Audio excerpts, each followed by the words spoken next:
This is our galaxy. This is our planet. And this is the story of mankind. 5,000 years ago, planet Earth would be home to the first human civilizations. Humans from across the world would be in a race for survival, meaning, and power. Their small cities transformed into advanced civilizations. Around the globe, people formed unique cultures, similar in humanity yet different in expression. But soon, civilizations became so advanced they would ascend from survival to world domination. And now you're here. This is the story of all that happened before you.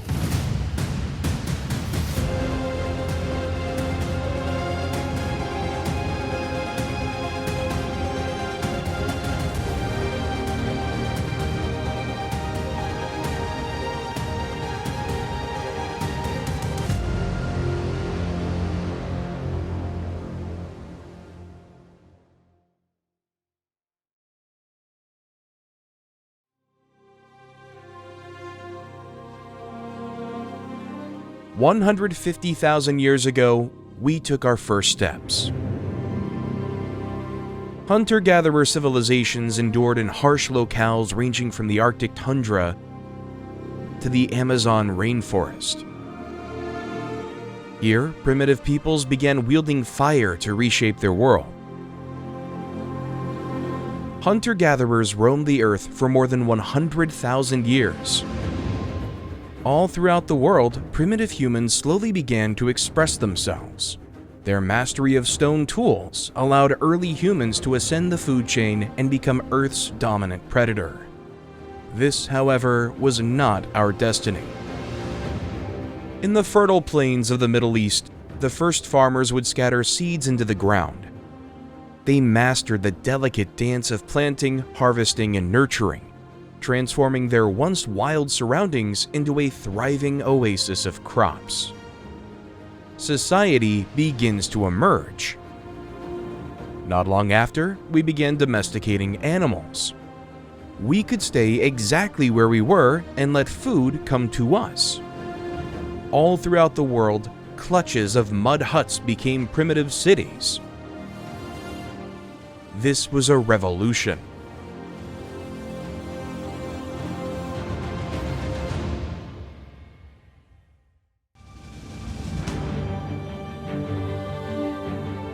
Sumeria was the world's first known civilization.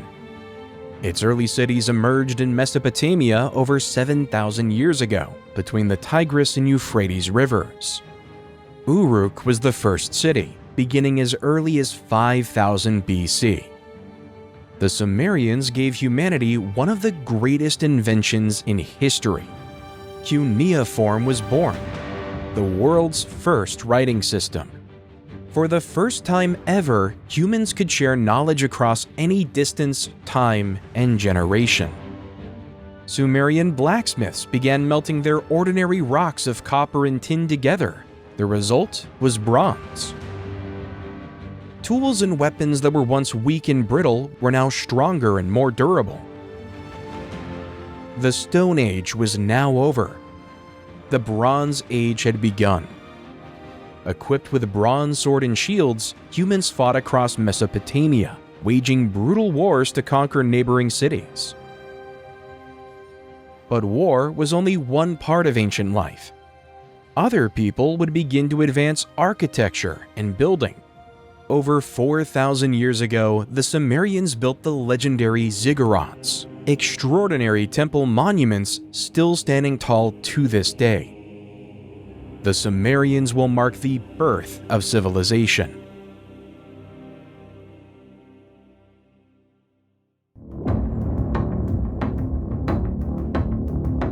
In the land of Egypt, a new architectural experiment was taking place in 2650 BC, the pyramid.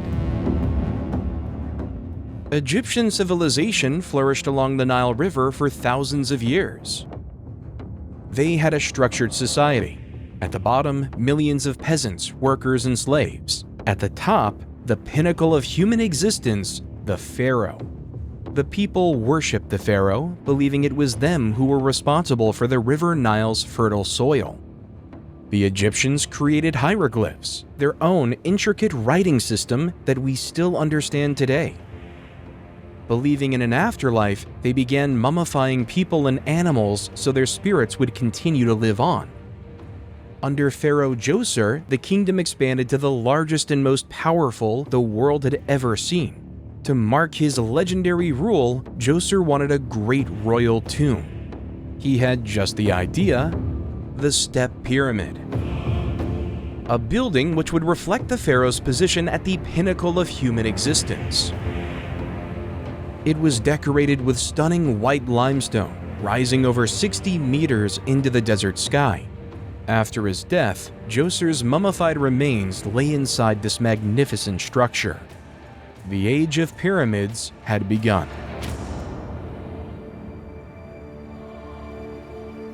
Taking power in 2613 BC, the great pharaoh Sneferu took pyramid building to another level. During his 27-year reign, he constructed the Maiden Pyramid, the Bent Pyramid, and the Red Pyramid. Sneferu was succeeded by his son Khufu. He was no great leader. Seeing that he could never live up to his father as a ruler, Khufu insisted to triumph his glory. He began to work on the greatest monument of the ancient world. The Great Pyramid of Giza was born. It would soon stand at a massive 481 feet, the tallest building in the world until 1889 AD, over 4,500 years later. And finally, the Great Sphinx would be constructed to protect the sacred sites of the Giza pyramids. Egypt had become the world's first great superpower.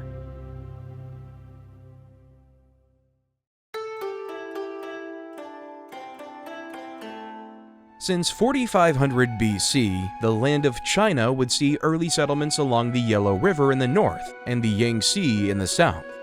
The people lived agricultural lifestyles, growing millet and rice, residing on the floodplains.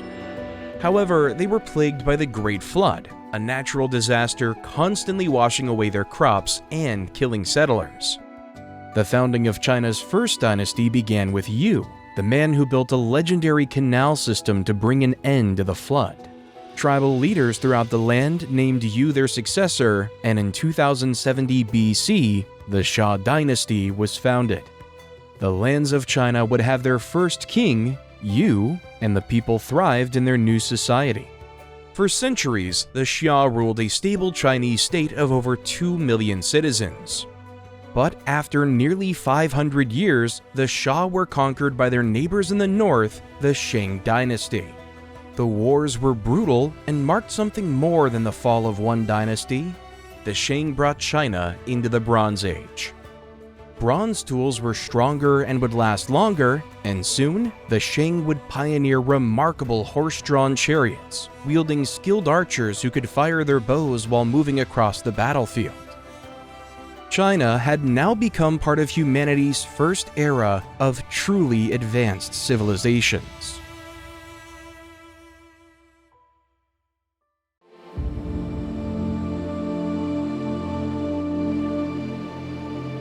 Back in Mesopotamia, the small city of Babylon had become a rising power. In 1792 BC, the legendary King Hammurabi turned the small Babylonian city-state into an empire. Hammurabi would remarkably conquer Sumerian cities, Ashuna or Uruk, and the city of Ashur in the east. Hammurabi was not just a fierce warrior, he was also a brilliant statesman. Having achieved its territorial aims, Hammurabi issued his legendary law code in 1755 BC. For the first time in human history, a civilization had inscribed hundreds of laws on a large stone stele, the Code of Hammurabi. It contains 282 laws and their punishments if broken. The saying, "an eye for an eye," comes from this code, as there was a written law that blinding another citizen will be punished by removal of the eyes. Another written law says, if a son struck his father, his hands would be cut off, showing that to the Babylonians, respect for parents was sacred. Marriage, too, was held sacred, with one law stating, if a married woman was caught committing adultery, both she and the man would be tied together and thrown into the Euphrates River. Despite its ancient brutality, these laws helped the Babylonians become an advanced civilization. But they were no warriors. This was the Bronze Age after all, and force was the deciding factor. And so, Hammurabi's empire did not outlive him by long.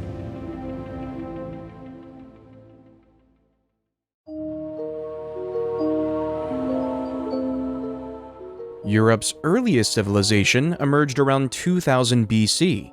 Isolated on the small, lush island of Crete, the Minoan people were developing a sophisticated society of their own. They were the first ever to build ships that would connect European civilization with the rest of the world. They set sail, establishing trading posts throughout the Mediterranean, becoming one of the richest powers of their time. In a legendary voyage, they even made their way to the kingdoms of Egypt, where merchants with different languages learned to trade together, beginning international commerce that would last for centuries. Soon, their capital city of Knossos was filled with magnificent palaces, spanning an incredible 45 acres.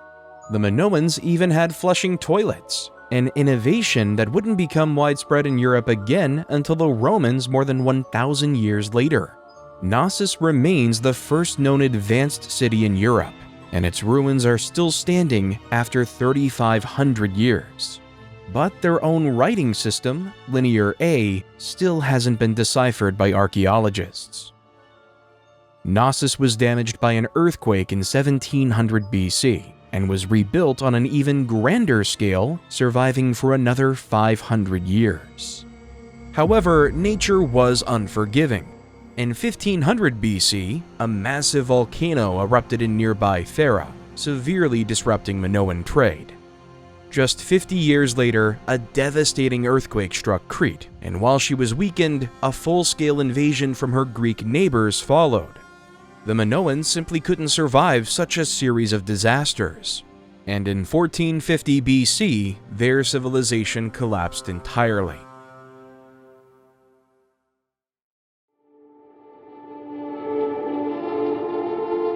In the vast Pacific Ocean, some of humanity's most masterful seafarers were adventuring to unknown lands. In 1600 BC, early Austronesian peoples in Taiwan traveled 5,000 miles by deep ocean canoe to reach the Isles of Polynesia. It is perhaps mankind's most daring expedition. They had no compasses, no maps. Early Polynesian explorers navigated by the patterns in the swells, the species of birds flying overhead, and most importantly, the stars. Through unceasing lifelong observation, they learned the exact pattern of the stars as they rise and fall, and how this varied from season to season. They could thus choose a specific star or series of stars by which to navigate. For their efforts, they were rewarded. They found lush, uninhabited islands: Fiji, Tonga, Samoa. Here, the daring colonists created vibrant new civilizations.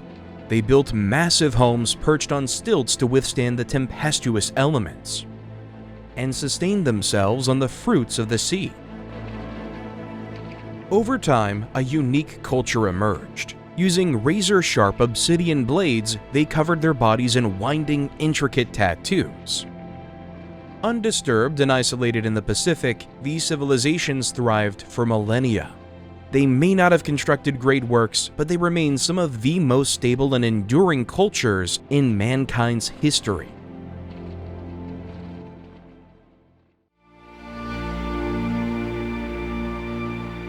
But in Egypt, a crisis was unfolding. A series of weak-willed rulers had allowed the kingdom to descend into chaos. By 1650 BC, Egypt had fallen under foreign rule for the first time in its 3,000-year history. The Hyksos, fearsome nomadic peoples from the Levant.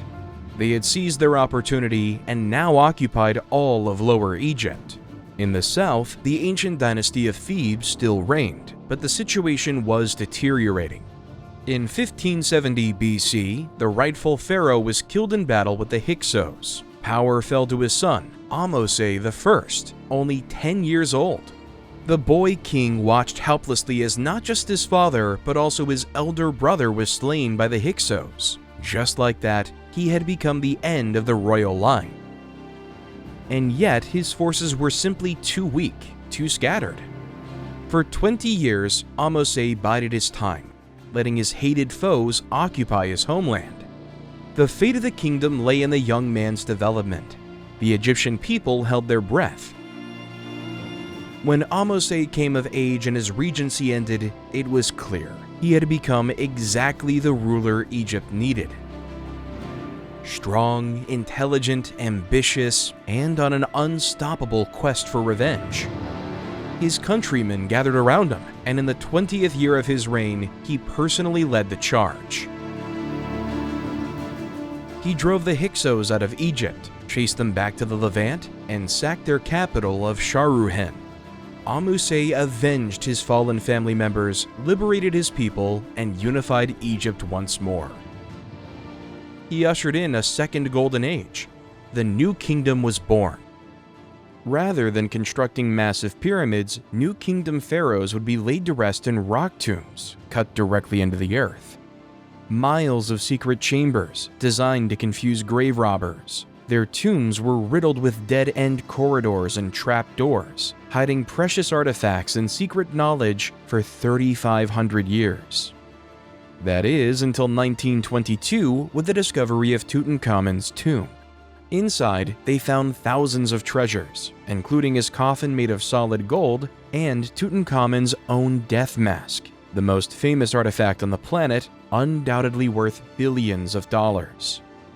It was in the New Kingdom that the Ebers Papyrus was written, one of the world's oldest surviving medical books. Thousands of years ahead of their time, the papyrus recognized mental conditions such as depression, anxiety, and dementia in the same manner as physical medical conditions, encouraging doctors to help rather than simply punishing or blaming the gods. Egypt had risen to the height of its civilization.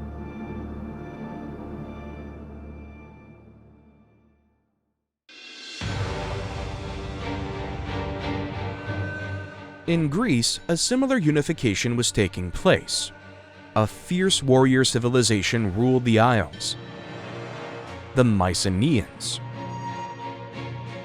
Like the Minoans, their society centered around great palaces, vast and impenetrable fortresses sprinkled throughout Greece.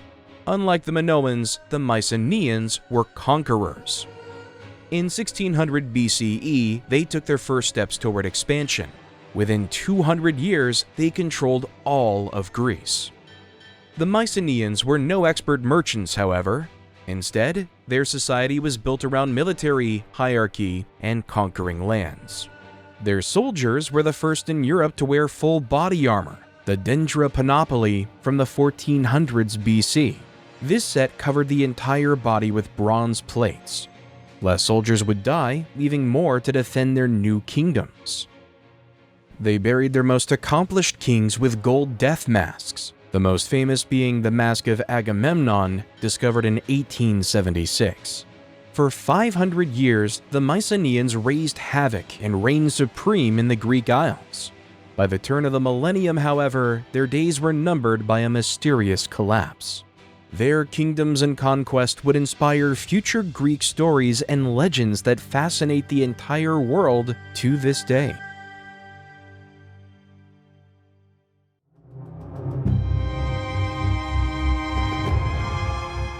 Under the Mycenaeans, the world-renowned 12 gods of Olympus began to emerge, mythical figures guiding every aspect of Greek life.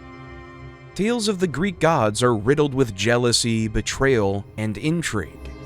Today, we read these tales as epic stories, but for the ancient Greeks, this was their religion, beliefs that shaped their entire lives and civilization. For example, before setting sail, sailors would pray to Poseidon, believing it was him who controlled the storms and the seas. Even before a battle, the Greek armies would sacrifice their livestock, hoping the gods Ares and Athena would grant them military victory in return. These gods held such a major part in Greek society that grand construction projects were built in dedication to them. The Temple of Zeus in Olympia would house one of the 7 wonders of the ancient world, the statue of Zeus. Made of gold and ivory, the statue stood 13 meters high and took 13 years to complete, and would stand tall for the next 1,000 years. The most famous, though, was the Parthenon, built for the goddess Athena. Constructed almost 2,500 years ago entirely from marble, it remains one of the greatest architectural achievements of the ancient world. No matter where you go in Athens today, you can see the architectural wonder as it sits upon the Athenian Acropolis Hill, overlooking the entire city.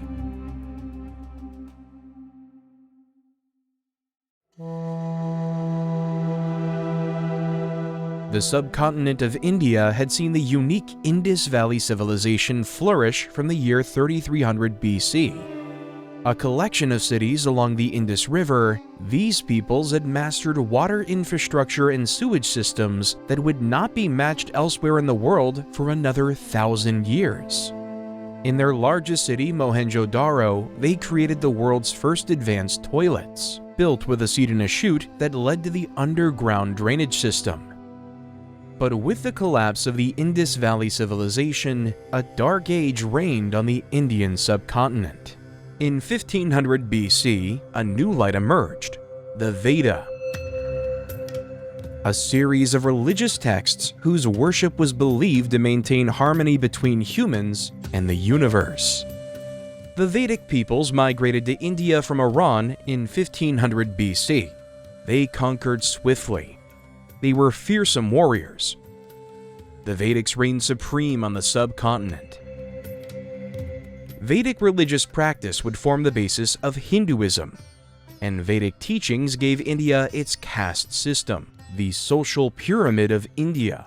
At the top, representing the head, were the priestly class responsible for studying, understanding, and educating on religious texts. Below them, representing the hands and arms, were mainly warriors, but also included kings, nobles, and even administrators. For the thighs, we have the landowning farmers, merchants, and businessmen. And finally, at the feet of the caste system were laborers and peasants. Their job was to serve the other 3 classes.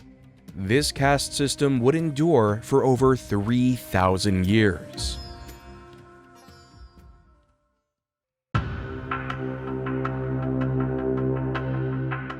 Over centuries, the Hittite peoples built one of the most powerful empires in the Bronze Age.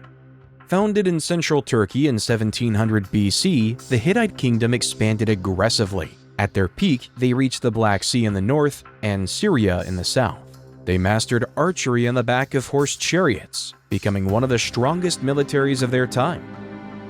Their chief deity, Teshub, was the god of storms and epitomizes their explosive, vengeful military lifestyle. They were so powerful that royals from the Hittite kingdom would even marry Egyptian queens and pharaohs, using marriage as an international political tool. Peaceful coexistence between these 2 ancient superpowers was not to be, however. The 2 would face off in the most well-documented battle in ancient history.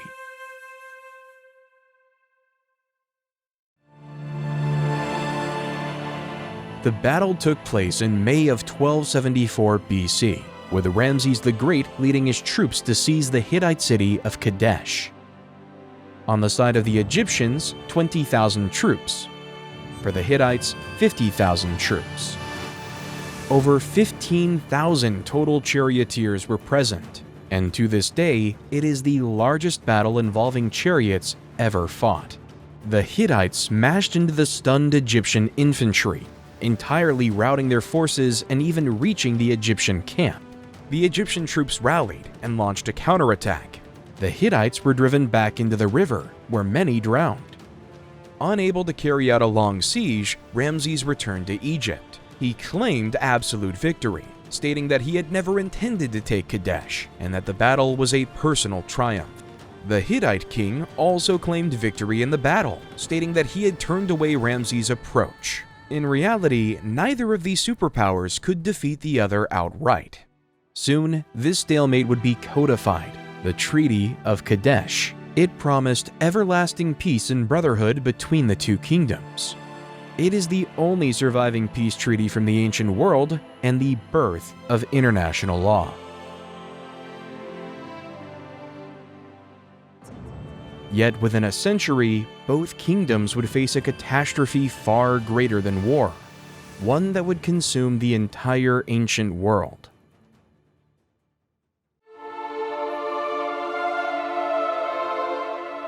In 1110 BC, a perfect storm was brewing. Crippling drought in the Middle East and Egypt. A massive eruption bringing years of volcanic winter throughout the Mediterranean. Food shortages were rampant, and people all over were growing desperate. Soon it came, the downfall of civilization, the Sea Peoples. Fearsome tribal warriors from lands shrouded in mystery still unknown to this day, traveling the seas on fast, versatile ships. What began as coastal raids quickly became full-scale invasion. In 1180 BC, the Hittite Empire collapsed entirely. 5 years later, the Mycenaean and Mitanni kingdoms followed, plunging Greece into a centuries-long dark age. The Egyptians were the only civilization in the ancient world able to defend themselves from the Sea Peoples, and managed to survive the environmental disasters of the 1100s. It was what felt like the end of the world. With almost all of the Bronze Age civilizations completely destroyed, the start of a new era dawned upon humanity, the Iron Age. Peoples across the world began melting ordinary rocks in blazing furnaces. The result was iron. Tools and weapons that were once jagged and fragile were now sharper and tougher. With this new innovation, civilizations would soon be built greater than ever before.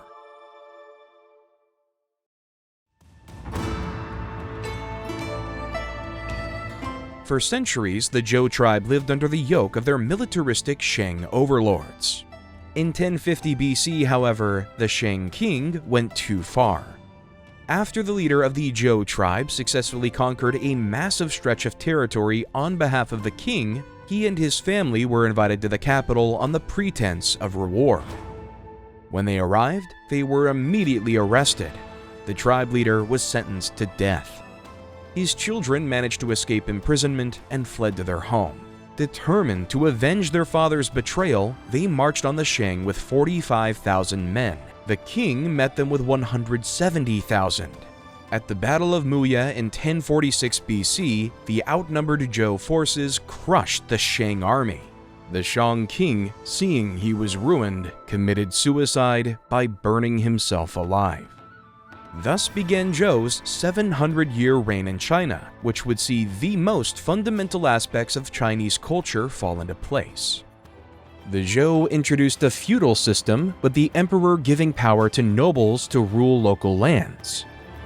Governing a vast empire was now easier for the Chinese emperor, but over time, those same nobles became powerful enough to challenge the king himself. In came one of history's most powerful political ideas, the Mandate of Heaven. For the first time, an emperor's right to govern was no longer seen as absolute. It depended on justice, wisdom, and the will of heaven itself. In simple terms, a cruel or corrupt king would lose his throne. For the next 2,000 years, the Mandate of Heaven would decide who ruled China and who didn't. The Zhou would enter the Iron Age, and were soon able to mass-produce iron in unbelievable quantities. The Iron Jian, a remarkable double-edged sword, would be crafted for the most elite Zhou soldiers.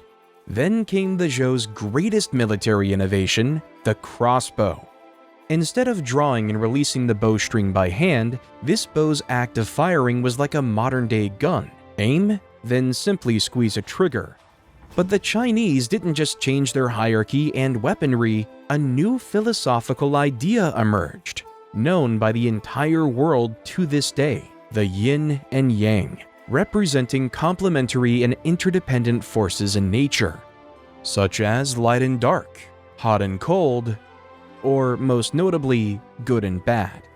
This philosophy teaches that by balancing these opposing forces, individuals can achieve harmony and fulfillment.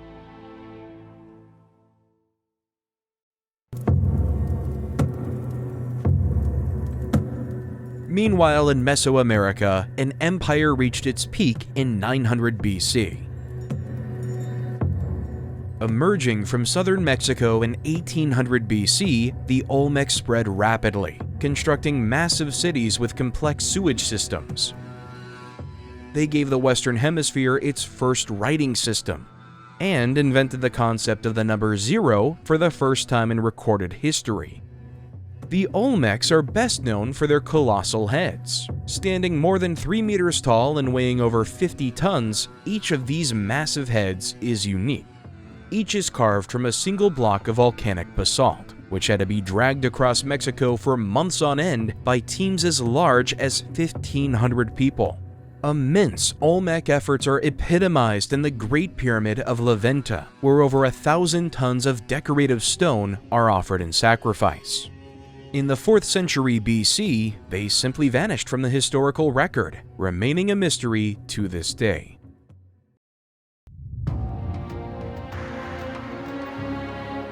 The Mediterranean world had become ever more globalized. By 800 BCE, there were trade routes all the way from Syria to Spain. At the heart of this vast network, the Phoenicians. Perhaps the most advanced merchant civilization in human history, the Phoenician city-states pioneered mass production of goods. For their trade, they became master shipbuilders, revolutionizing the cargo ship. Such a ship could carry up to 250 tons of cargo. This is because they were the first to invent the keel, a long wooden beam running along the bottom of the ship. Its genius engineering allowed sailors to navigate rough seas with greater stability and control. And their greatest achievement, they transformed writing forever by creating history's first practical alphabet, a simple system of just 22 symbols. Human writing no longer consisted of only complicated hieroglyphs. It was this Phoenician alphabet that, over thousands of years, gradually transformed into the writing systems we use today. Surprisingly, the Phoenicians did not build extravagant palaces, and instead reinvested their maritime profits into setting up trading posts and colonies throughout the Mediterranean.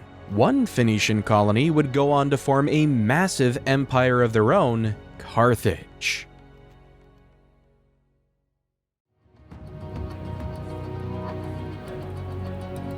According to legend, Carthage was founded by the Phoenician princess Dido. When she discovered that her brother, the tyrannical King Pygmalion, had murdered her husband, Dido founded a new home for herself. In 814 CE, Carthage was born. Under the temperate leadership of its founding queen, the new city prospered.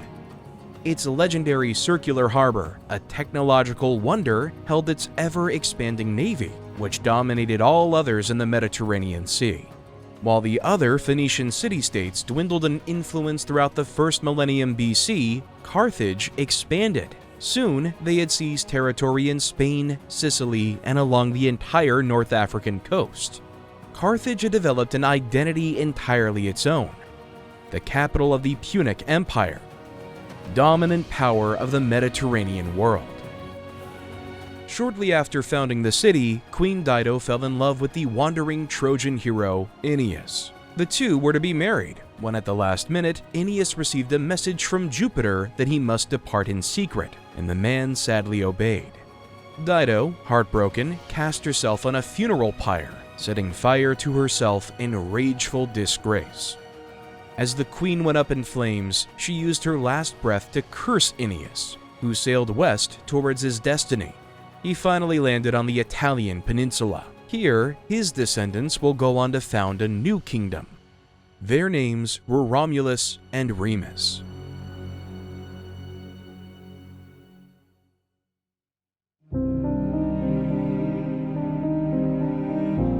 In 753 BC, ground was broken on a city that would soon be the center of the world.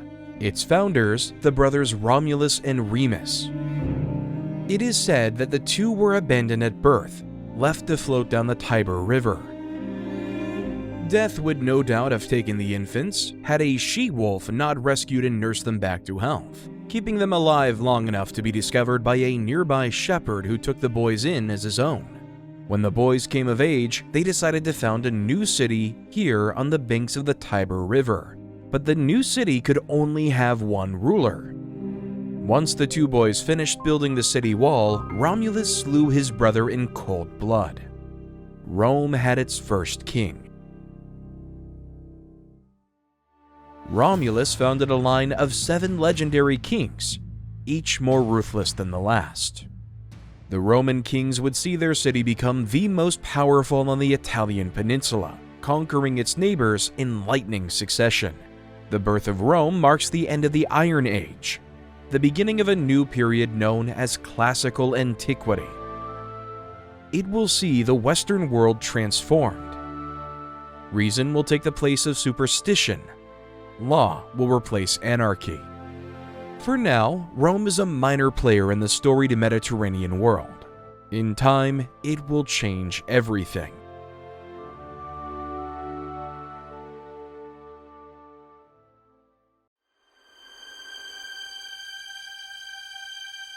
In ancient Mesopotamia, standing on the banks of the Tigris River, a wayward young nobleman suddenly had a revelation.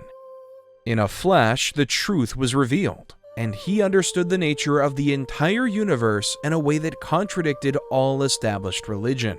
Before Jesus or Muhammad, a new prophet was born, Zoroaster. Zoroastrianism states that life is a constant battle between good and evil. Each individual has complete free will and must commit to live their life according to good. By following the tenets of Zoroastrianism, such a life can be achieved. Zoroaster's texts spread like wildfire. Within a century, it was the dominant religion in Mesopotamia. Fire temples, where the chief deity Ahura Mazda was worshipped, became commonplace even in small towns. Practices such as the use of flames were so sacred that even today in modern-day Iran stands the Zoroastrian fire temple of Yazd, which holds a flame which has been burning since 470 AD. Zoroaster would go on to educate legendary Greek thinkers like Pythagoras, and is regarded by many as the world's first ethics philosopher. From the religious to the secular, Zoroaster remains one of the most influential thinkers in all of human history.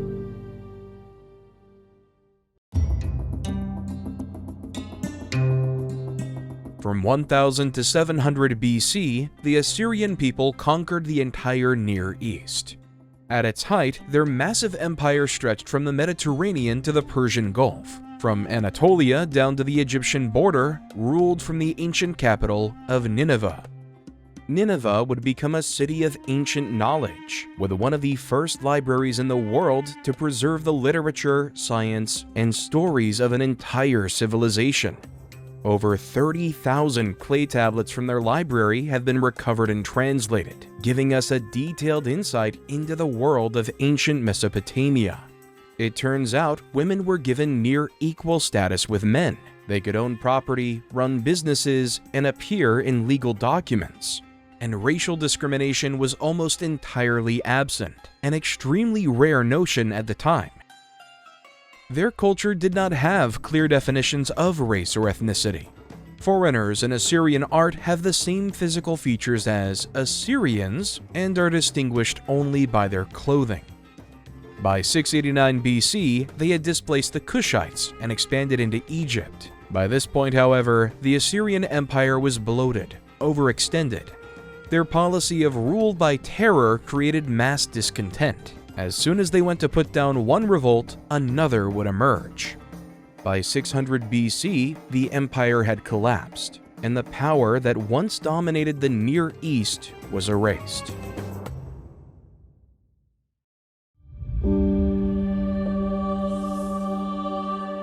A legendary civilization was just taking its first steps in Greece. 3 dominant city-states emerged from its centuries-long dark age. First, there was Thebes, the cultural hub of Greece. Home to such mythological figures as Hercules, Oedipus Rex, and the legendary Sphinx, it was a beacon of the arts. Then Athens, the birthplace of Western civilization. Legendary philosophers like Socrates, Plato, and Aristotle produced works that would shape society for millennia. And finally, Sparta, a fierce military dictatorship. At age 7, Spartan boys were taken from their mothers and became soldiers. Their training was brutal and were considered by the ancient world as the epitome of military discipline, strength, and fearlessness. The Greek philosopher Plutarch even wrote that newborns were presented to a council of elders for inspection. The babies who were strong and fit survived, while babies who were weak were left outside to die. The Greek city-states were fundamentally different, yet always maintained strong cultural ties. Each year, they came together at the Pan-Hellenic Games in Olympia, a tradition maintained to this day, now known as the Olympics. However, the rivalry between Athens and Sparta ran deep. The two societies were simply opposites. Sparta purposely neglected the arts. They were unthinking warriors. If a Spartan child was caught stealing food, he would be beaten severely, not for the act of stealing, but for being careless enough to get caught. In Athens, the arts and a refined education were crucial. The Athenians tried something new and gave mankind the most important political system in its history.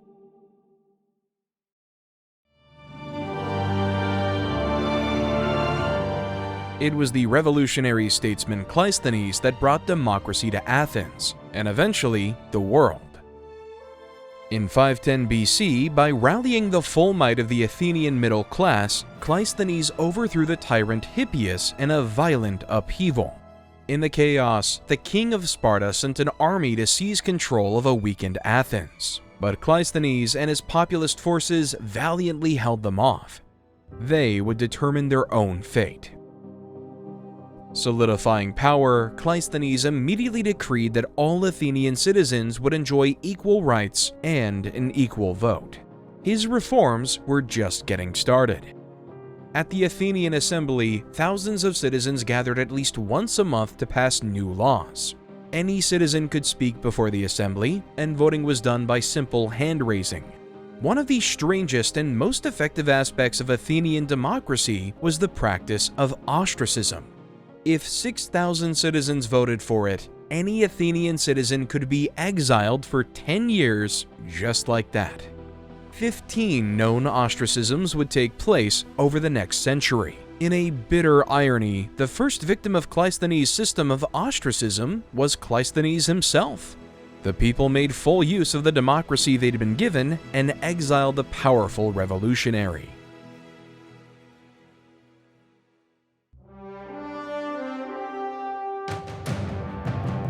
With the violent death of the Assyrian Empire, all of Mesopotamia was suddenly up for grabs. Rising up to fill the power vacuum, a state that had laid dormant for 1,000 years had re-emerged: Babylon. Casting off the Assyrian yoke in 612 BC, the Babylonians quickly conquered Mesopotamia from the Persian Gulf to the Mediterranean. Within the walls of their magnificent Ishtar Gate, Babylon became the scientific capital of the ancient world. It was the Babylonians who perfected the base 60 number system, and its legacy is still with us today. 60 seconds in a minute, 60 minutes in an hour, and 360 degrees in a circle. The Neo-Babylonian Empire had become the dominant force in all the Near East. To commemorate the renaissance of their 2,000-year-old culture, the Babylonians built monumental structures of unrivaled beauty. The legendary Hanging Gardens of Babylon, a wonder of the ancient world. This massive tiered complex, 400 feet on each side, housed rare plant and animal species from the furthest reaches of the known world, astonishing outsiders. While the garden no longer exists today, parts of the ancient city of Babylon were reconstructed during the 1980s and 90s, giving us a glimpse into what the Neo-Babylonian Empire once was. In 550 BC, it was the most powerful empire on Earth.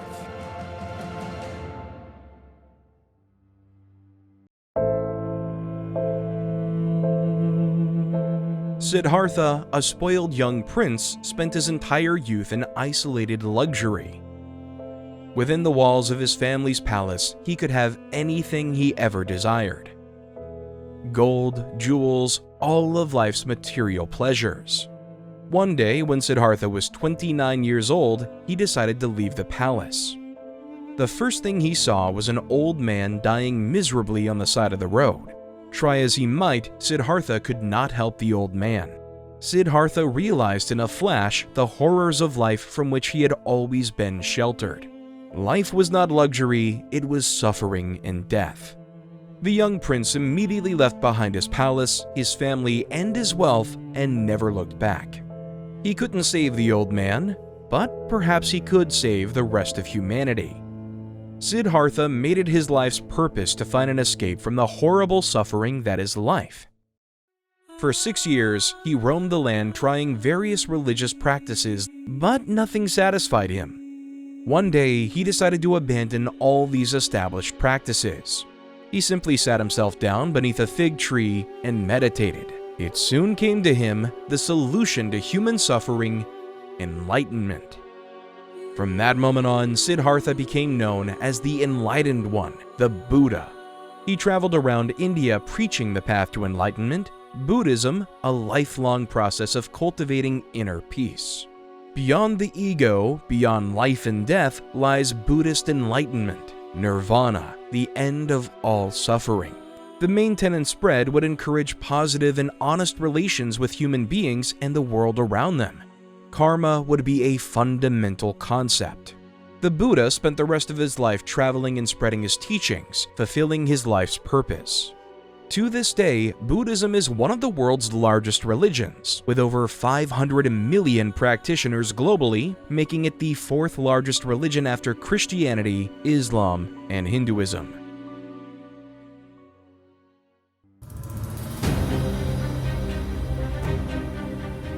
In Carthage, one of humanity's first great explorers was making his mark in the 5th century BC. Hanno the Navigator, an ambitious young aristocrat, launched an expedition to test the limits of the known world.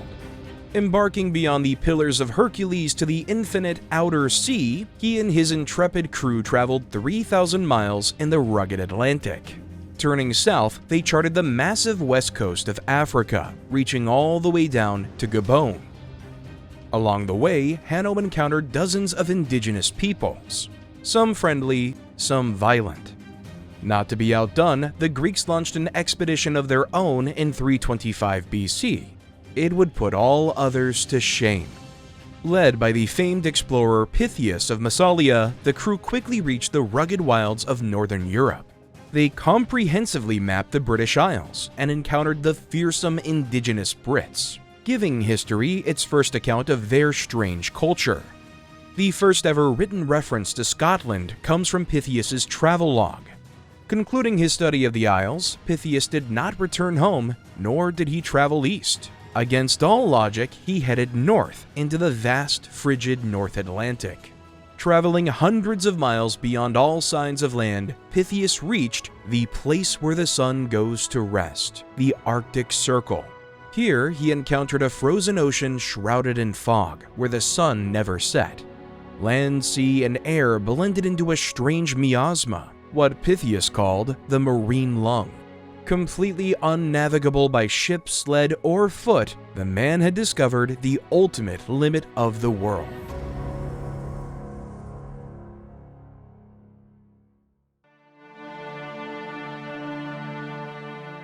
Meanwhile, in ancient Iran, one of history's greatest conquerors was born around 600 BC, Cyrus the Great. At Cyrus's birth, the local king received a prophecy. The child would one day unleash a great flood upon his empire and seize all that was once his. The emperor immediately ordered the infant Cyrus to be killed, but a shepherd took pity on the boy and raised Cyrus as his own. When Cyrus's birth father died, the truth was revealed. Cyrus was the rightful heir to the kingdom. But, fearing the prophecy from Cyrus's birth, the local king ordered him to step down. Cyrus refused to kneel. Rallying the forces of his small kingdom, he staged a daring revolt in 553 BC.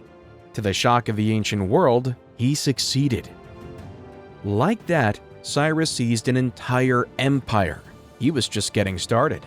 First, he conquered the west, reaching all the way to Greece. Then he turned east, expanding his empire to the frontiers of India. In 539 BC, he set his sights on Babylon. Within a year, the entire Neo-Babylonian Empire was his. In 15 years, Cyrus had gone from the prince of a subservient kingdom to the ruler of the largest empire in human history. He was not just a ruler of the Medes or the Babylonians, he had created a new entity, the Persian Empire. Cyrus was not a ruthless conqueror, he was a compassionate leader. He provided all of his foes a peaceful diplomatic option before resorting to force. Even by those he conquered, he was remembered as the Father. He created the Cyrus Cylinder in 539 BC, which is widely regarded as the world's first charter of human rights. These written laws ensured conquered peoples would keep their religions and customs instead of forcing Persian culture, and allowed displaced peoples to return to their homelands after war. Just 10 years later, it is said that Cyrus was killed in battle by a savage tribe led by Tomiris, a Scythian queen. The great emperor's funerary monument is a humble limestone tomb holding his remains. 2,500 years later, it is still standing in modern-day Iran.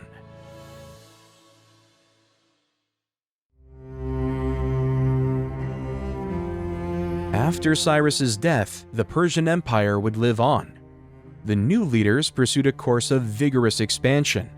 By 515 BC, under a man named Darius I, the Persian Empire now included Libya, Egypt, and much of India. To commemorate the empire's great heights, a new city was built, the heart of Persian royal power, Persepolis. Created to house a series of grand palaces and monumental works, over 33 acres of land were leveled to create Persepolis. The ultimate symbol of imperial prestige, its walls are covered with inscriptions of guests bringing tribute from all over the world. And perhaps their greatest achievement, the Immortals, the Empire's most elite soldiers. Exactly 10,000 men. Whenever one died, another immediately replaced him. They used scale armor instead of using heavier bronze armor. They wanted to be light on their feet in battle. With this flexibility, their army had some of the greatest archers and horsemen soldiers the world had ever seen. In the later years of Darius's reign, he turned his attention to the western frontier. Two stubborn little city-states refused to bend the knee and submit to his rule. The city-states in question, Athens and Sparta. Now came the most famous conflict in history, Persia versus Greece.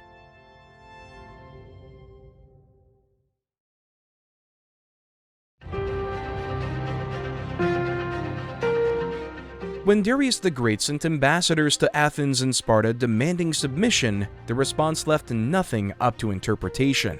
The messengers were immediately put to death.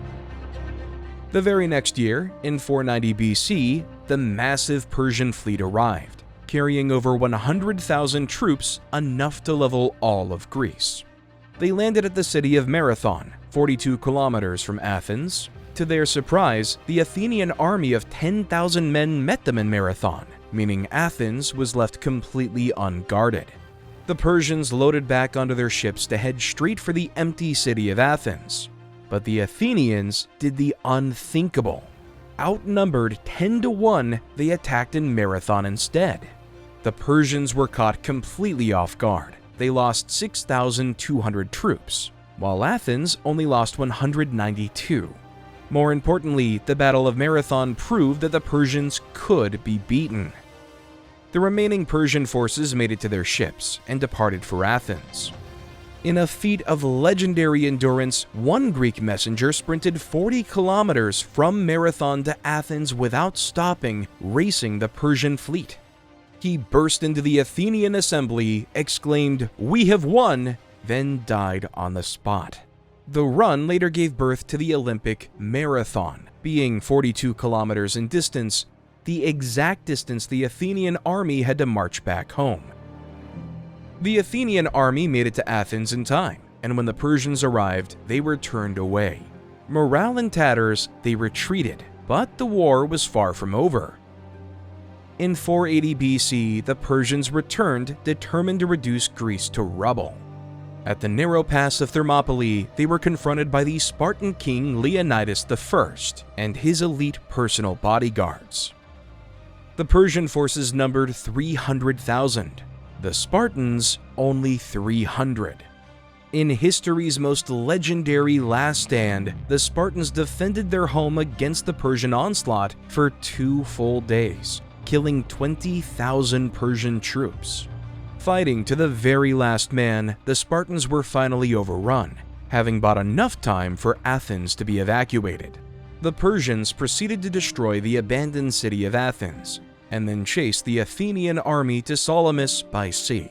But this was just as the Greeks had planned. In one of history's most daring ambushes, the Athenian ships lay waiting in the Battle of Salamis, launching a naval attack despite being massively outnumbered. The Persian fleet was decimated. Their troops were now trapped, unable to retreat and regroup.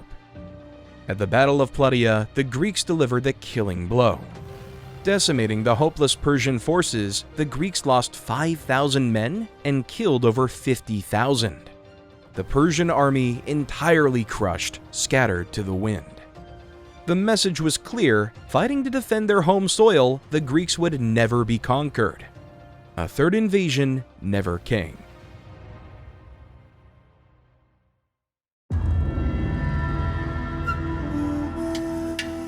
Mesoamerica was taking a similar path, one of blood.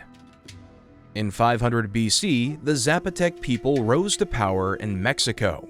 Quickly, they developed a unique artistic theme which set them apart from any of their predecessors. The Zapotec were obsessed with death. At the top of society were divine kings who projected their power by immortalizing tortured and slain enemies into stone.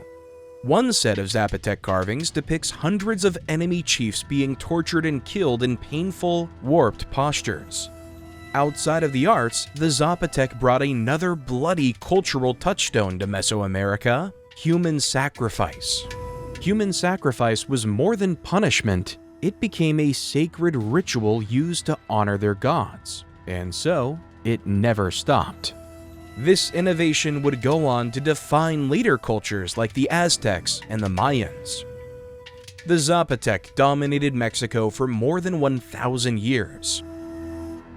When Zapotec civilization crashed, it did so without a trace. One day their urban centers were thriving, and the next they were abandoned. The cause is still not known.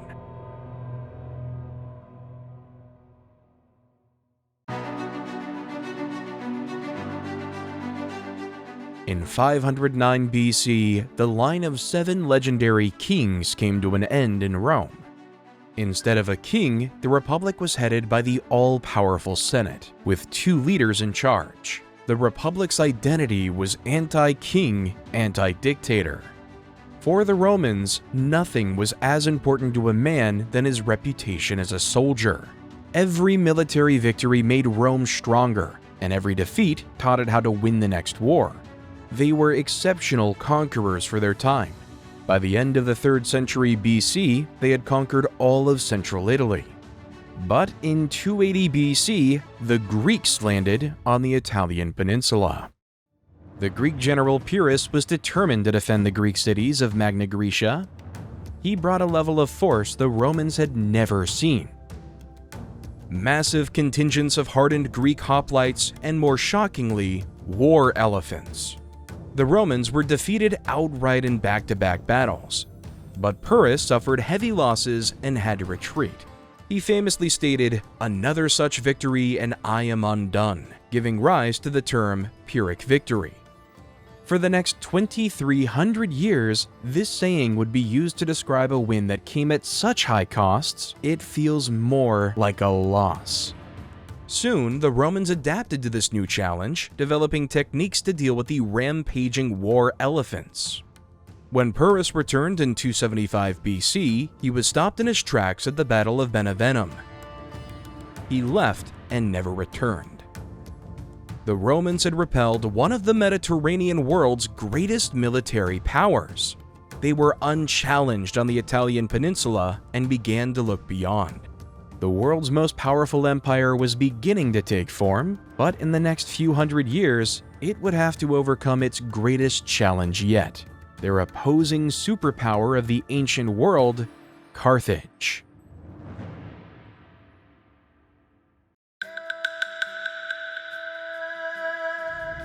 Meanwhile, in Asia, the spring and autumn period of Chinese history, between 770 and 481 BC, saw some of mankind's greatest philosophers come to the fore.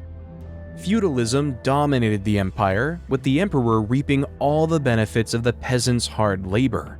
The people desperately needed guidance, and philosophers emerged to fill that gap. Soon, a war of ideas was raging. The three competing philosophies of Confucianism, Taoism, and legalism came to define an age. It began with Confucius, an impoverished commoner from the countryside. He created a philosophy centered on hard work and discipline. According to Confucianism, the important thing in life is to be loyal to your family, community, and king. It gave the serfs of China a sense of purpose, a reason to work the soil day in and day out without seeing any reward. Next came Taoism, the way of the universe, a counter-movement to Confucianism. Its founder, Lao Tzu, a reclusive man who withdrew from civilization to live a simple life in the mountains. Taoism teaches that we should question everything in life: family, government, and most importantly, work. His way of the universe is to live spontaneously, never forcing anything. After all, why should we toil away all our lives, making ourselves miserable while others profit? Among China's repressed peasant class, the idea spread like wildfire. The legitimacy of kingship was completely eroded, and Taoism's principle of the power of the weak became a rallying cry. Soon, the Zhou dynasty's authority over the empire was crumbling. The Zhou tribal leaders all across the kingdom refused to recognize a universal philosophy and raised their flags in open rebellion in 480 BC.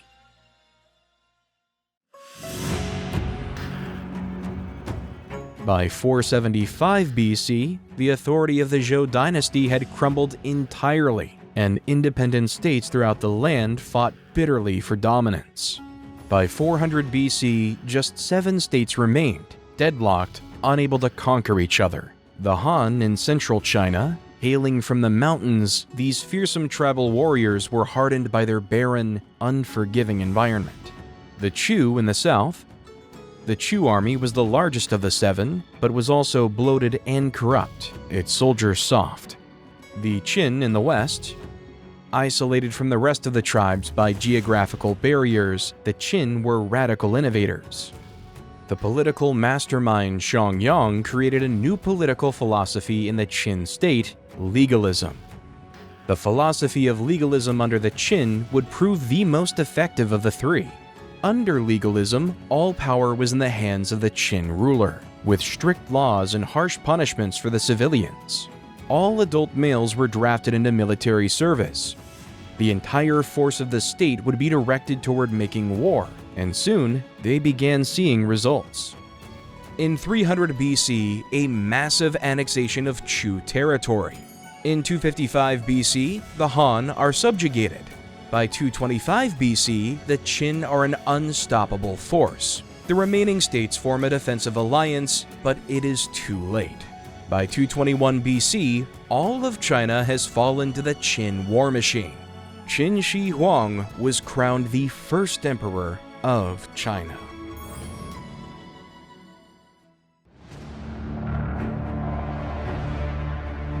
Fresh from the chaos of a bloody civil war, China's first emperor went to extreme lengths to protect his rule. Feudalism was abolished, the map of the kingdom completely redrawn, and massive defenses built to prevent foreign conquest. The Great Wall of China. One of the 7 wonders of the world, its construction would continue for the next 2,000 years. Countless dynasties left their mark through battles fought and extending the Great Wall. To this day, it stretches 21,000 kilometers, and if laid end-to-end, it would wrap around Earth more than halfway. Emperor Qin constructed the legendary Terracotta Army. Thousands of clay soldiers, a symbol of his unrivaled power. Each of the soldiers have unique facial features, which suggest that the artisans who created the army modeled the faces after real people. For the mad tyrant, though, none of this was enough. In 230 BC, an assassination attempt nearly seized his life. While Qin was on the road, a massive boulder was pushed from a cliff overhead. It crashed into the cart directly in front of the emperor. What good was a secure rule if everything could be stripped away by a lone assassin? Qin began to search for a permanent solution: immortality. His court alchemists were dispatched throughout the land, searching for the elixir of life. Hundreds of failed experiments ensued. Men claiming to have discovered the elixir were buried alive, a test of their immortality. In 211 BC, a massive meteor crashed into the Yellow River. To Qin, it was a sign. The boulder that had so nearly crushed him all those years ago would strike again. His death was imminent. The emperor went into a panic and began testing hundreds of elixirs on himself, desperately fighting the looming specter of death. 1 year later, Emperor Qin Shi Huang was dead. The cause: ingestion of mercury, a failed elixir. In his quest for an elixir of life, the emperor found only cold mortality. The prophecy of his death fulfilled itself.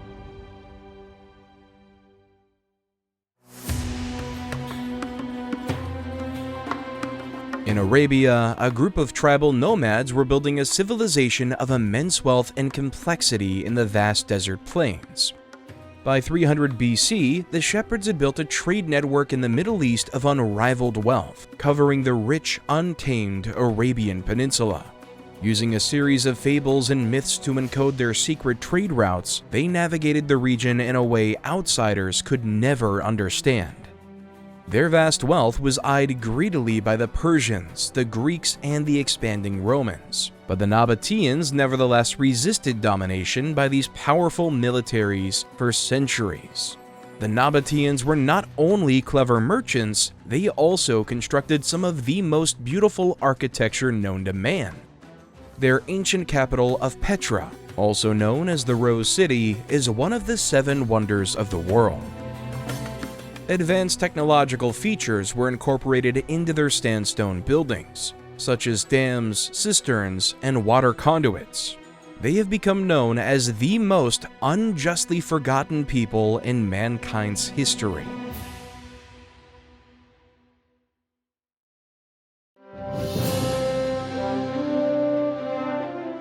For centuries, the great and historic city-states of Athens and Sparta dominated Greece. People like the Macedonians, fierce cavalrymen secluded in the Greek mountains, were nothing more than an afterthought. In the 4th century BC, however, Philip II, king of Macedonia, led his mountain warriors in a charge of fearless ambition. In 359 BC, he defeated the Athenians and stunned the Greek world. Philip then conquered Thrace and sent a warning to the Spartans. Philip rallied his forces, but before he could act, disaster struck. At his daughter's wedding, one of his own bodyguards turned on the great king and stabbed him to death as the wedding guests watched helplessly. Like that, the man who had built Macedonia into a major Greek power was dead. Power fell to his son, only 20 years old. The Macedonian people mourned. The death of their kingdom was in sight. Yet Philip's son was no ordinary 20-year-old. He had been educated by the legendary philosopher Aristotle and was believed by some to be the child of Zeus himself, Alexander of Macedonia.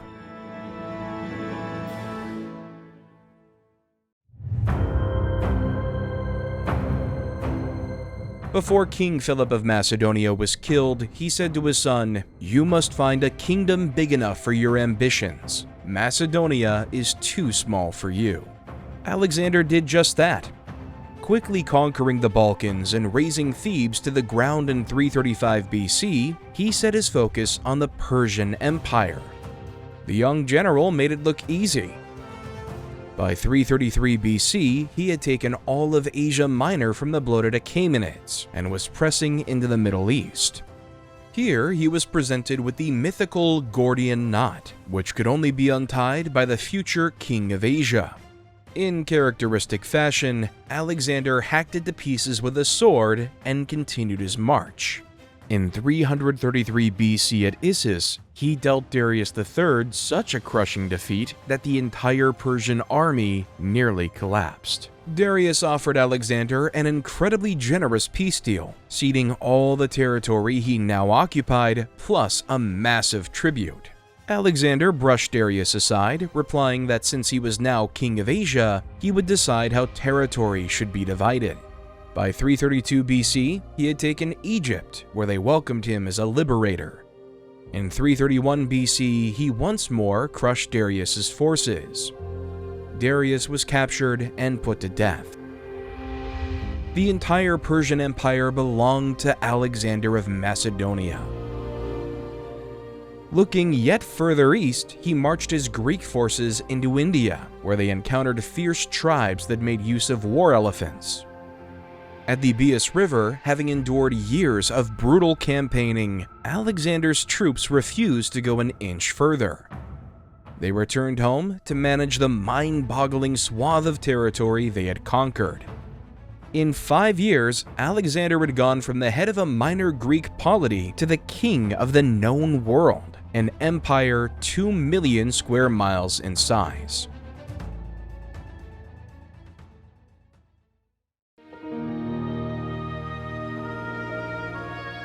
Alexander died in the palace of Nebuchadnezzar II in Babylon. His sudden death would come from a fever in 323 BC. He was only 32 years old.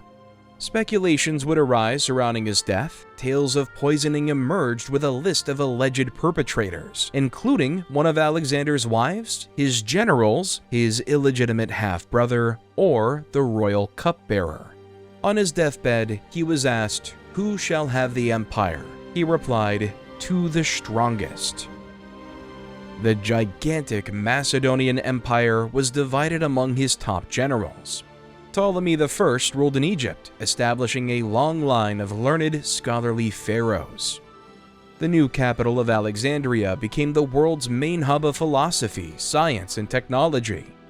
In Macedonia, the Antigonid dynasty struggled to retain control of restless Greek city-states. By 200 BC, they were colliding with an expanding Roman Republic and began to crumble. In the east, the general Seleucus was left with a vast Seleucid Empire, greatest of all the successor states. One of the most diverse domains in history, the Seleucids were Greeks, Persians, and many more. These disparate groups had been united under Alexander's magnetic influence. With his death, the empire quickly began to decline.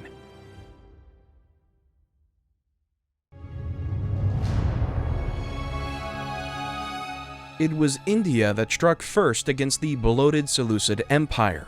Chandragupta Maurya, a young peasant from the Indian countryside, had witnessed Alexander's invasion firsthand as a young man. In the wake of the great conqueror's death, a series of tyrannical Greek administrators were installed to rule India. Imitating the great Alexander, Maurya assembled a makeshift army of mercenaries, hunters, and bandits, and stormed the Greek administrative center. In 317 BC, his forces managed to seize the Greek governors and put them to the blade. The Indian people flocked to Maurya's banner. He began seizing neighboring provinces and soon had driven the Greeks all the way past the Indus River. Like Alexander, Mauryan had founded a vast new polity, the Mauryan Empire. All that remained was to conquer the rest of tribal India, a job left for Mauryan's son, one of the country's most successful and beloved rulers to this day, Ashoka the Great. In 260 BC, Ashoka launched a brutal war against the Kalinga peoples in eastern India. 100,000 were killed and another 150,000 taken prisoner. It was a turning point in the young emperor's life. Witnessing such unthinkable bloodshed, caused entirely by himself, forever changed Ashoka. In a moment of divine revelation, he renounced violence and became a devout Buddhist, refusing to harm even animals. The transformed emperor ruled India in peace and prosperity for another 40 years. The slave trade was abolished, massive public works constructed, and Buddhism flourished in the kingdom. Ashoka brought India into a golden age.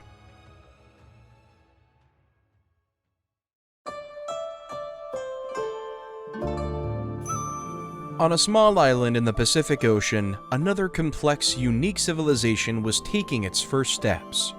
For thousands of years, a tribal lifestyle of fishing, farming, and crafting flourished in Japan. However, in the 5th century BC, the powerful Zhou dynasty in China took an interest in the little island. The Chinese brought bronze weapons and armor, a powerful aristocracy, and the development of urban centers. Their biggest impact would be the introduction of rice farming to Japan. Rice would dominate the island. The more rice one could make, the more powerful they would become. And so, kings began to emerge. Japanese kingdoms were born.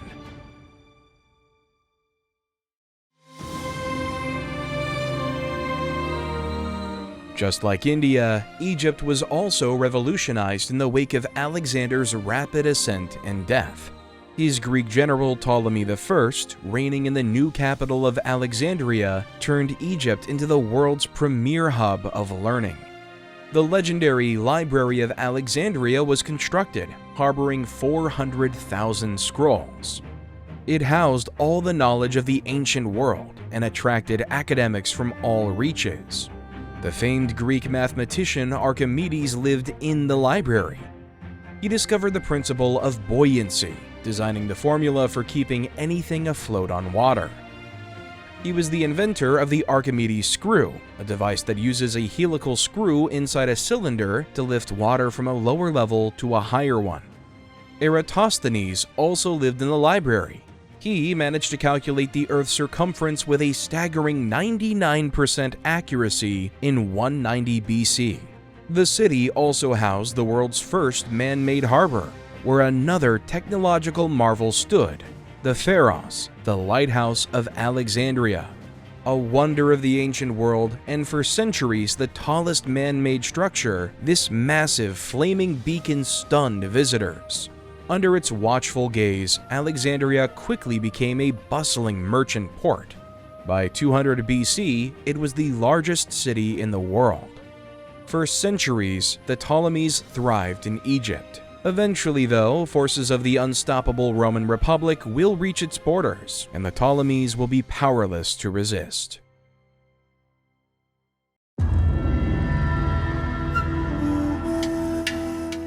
A rainforest so large it spans across 9 different countries. The Amazon. Beneath the trees is a world of its own, home to over 10 million species. Even to this day, humans cannot tame the land. It's a place so wild, so relentless, that the natural order remains perfectly intact. Survival is the law, and every living being must fight for its place. The humans that were born in this chaotic paradise were like no other. The unforgiving nature would force the humans to adapt. They had larger feet, helping them navigate through the terrain of the rainforest. They had enhanced vision, especially in low-light conditions. This improved awareness was crucial for hunting and navigating the forest at dawn or dusk. The earliest Amazonian peoples resided in the Upano Valley in Ecuador beginning in 500 BC. Here, they constructed houses on massive platforms, elevating them from the jungle floor. These raised platforms could be as large as 60,000 square feet, holding countless homes among the lush vegetation. Amazonian cities, collections of these platform neighborhoods, housed as many as 100,000 people at their peak. European explorers found countless wonders in the Amazon. One such city was said to be ruled by a king so wealthy that each morning he would cover himself from head to toe in gold dust. The city was named after its legendary king, the Golden One, El Dorado.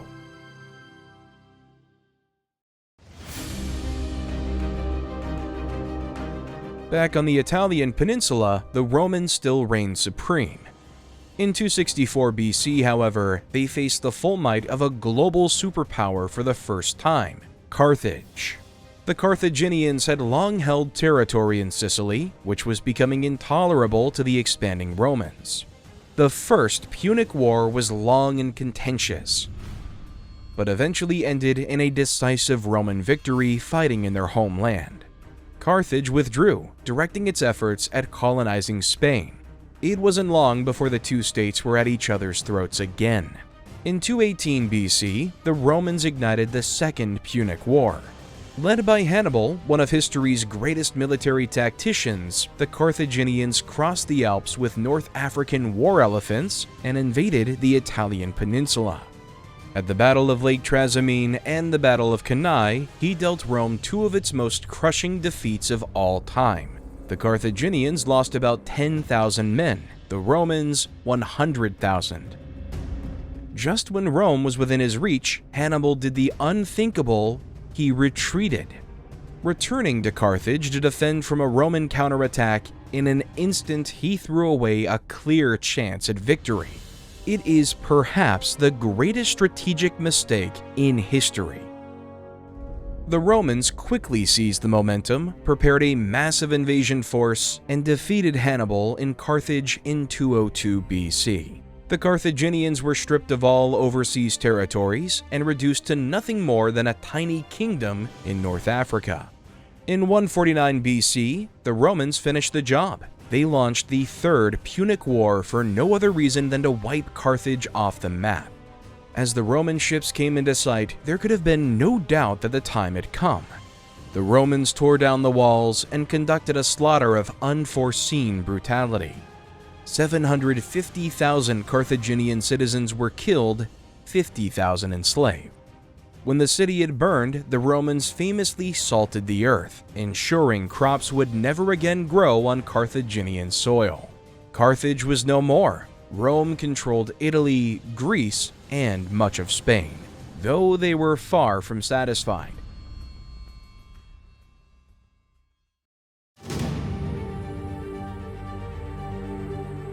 Back in Europe, the Roman legions continued to conquer. In 86 BC, they reached Athens. For centuries, Athens had been the cultural center of the ancient world. Now, it was just another Roman client state. The Roman general Pompey would campaign to lands never before seen by the Romans. Pompey would reach Judea in 63 BC, and it was him who brought Roman dominance to the region. Having just conquered the kingdom of Pontus and what remained of the Seleucid Empire, Pompey was quickly becoming known as the conqueror of Asia. In 63 BC, the kingdom of Judea was made a Roman province. The kingdom of Galilee was conquered in the same year. Within these lands lay the Jewish people, an ancient civilization whose belief in a single God set them apart from almost every other people of their time. Though now under Roman rule, they fiercely preserved their identity, laws, and traditions. Another Roman general, Julius Caesar, would conquer in the opposite direction. battling fierce tribes across modern-day France, Germany, and Britain. These tribal peoples were formidable enemies, skilled, fearless warriors, often fighting completely naked. After almost 10 years of fighting, Julius Caesar had emerged victorious, expanding Rome's borders farther than ever before. Seeking absolute power, Caesar and his army then marched on Rome itself, battling his rival Pompey in a bloody civil war. Defeated, Pompey's great Roman territories were no longer his own. Rome now belonged entirely to Julius Caesar. The Republic with 2 ruling consuls was no more, and the Romans hailed Caesar as their dictator.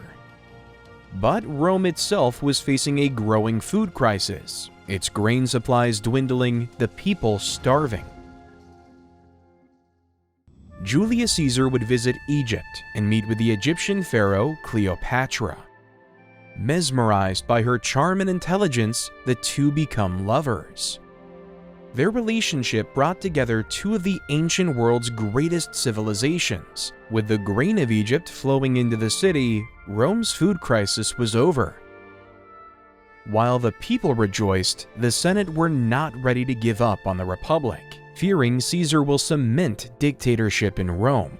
In 44 BC, during a Senate meeting, the Roman senators rose from their seat with daggers and surrounded Caesar.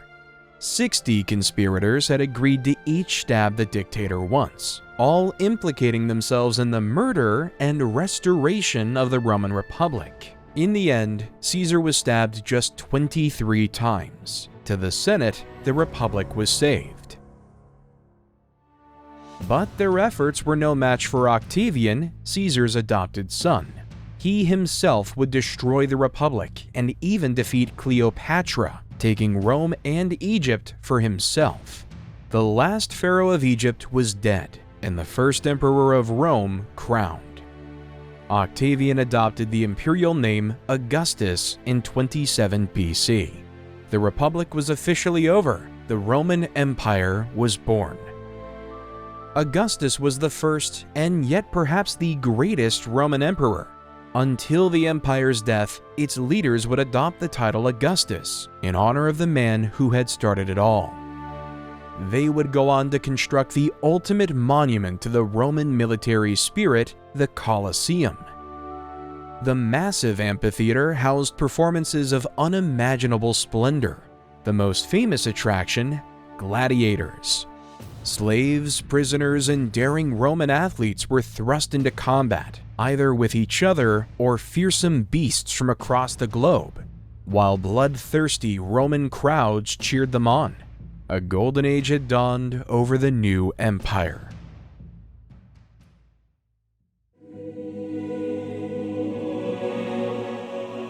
"27 years after Augustus was crowned emperor, a child of unrivaled significance would be born in the Roman province of Galilee. At the time, Augustus had resolved to conduct an empire-wide census. The boy's expectant parents had to travel all the way to Bethlehem to register with Roman officials. The city was so crowded, they were forced to take shelter in a barn. That night, the mother could wait no longer. Jesus of Nazareth was born. The boy, raised a humble carpenter in a Jewish household, would soon become the most important philosopher and religious figure the world has ever known. In 30 AD, the young man traveled to Judea to preach radical love, tolerance, and ultimate salvation. He welcomed those labeled as sinners to his flock, believing in universal forgiveness. As the years of Jesus went on, stories about him grew. More and more followers began to worship Jesus as their Messiah. They claim that he can catch an endless amount of fish. They claim that he can cure the blind. And they claim that he was the Son of God. Disciples like Matthew, Mark, and Luke committed their lives to spreading his message. Soon, the young man was being hailed as the King of the Jews.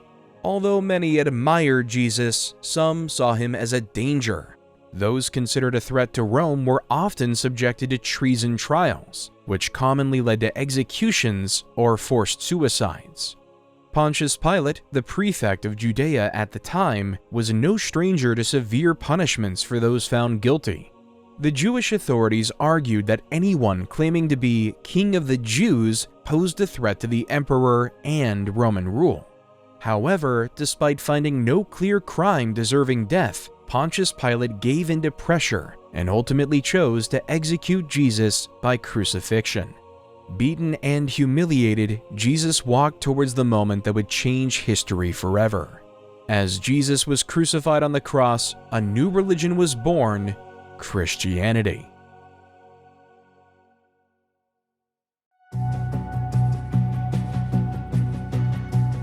On the land we know today as the United Kingdom, there thrived the Britons, masterful seafarers and fearsome warriors.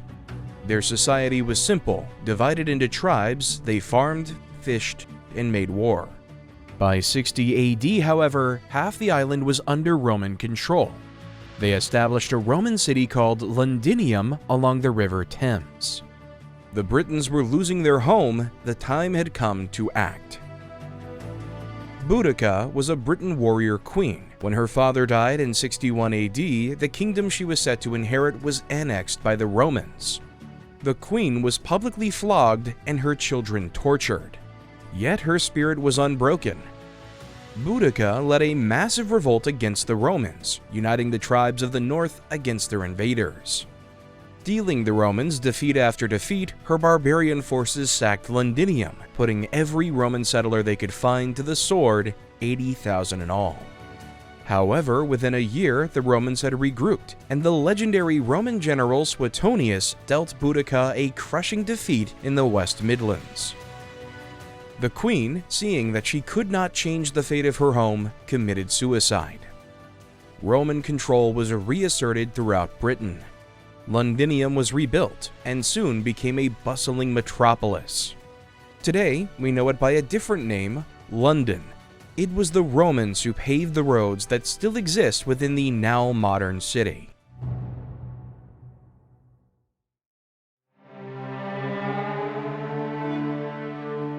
In Peru, some of history's greatest craftsmen came to power, the Moche. They rose to prominence in 100 AD, and although they lived in one of the driest areas in the entire world, a plain that receives no rainfall throughout the year, the Moche were undeterred. They were able to build impressive pyramids like the Huaca del Sol and Huaca de la Luna, monumental structures that were the center of their religions. Their ceramics depict detailed scenes of war, religion, daily life, mythology, and even sexuality. Countless artifacts depict intimate and sexual acts, making Moche art one of the most openly erotic bodies of work in South America. In 600 AD, the Moche were ravaged by environmental disasters, and their civilization collapsed. Their ability to craft a thriving society in one of the world's harshest environments remains a testament to human ingenuity.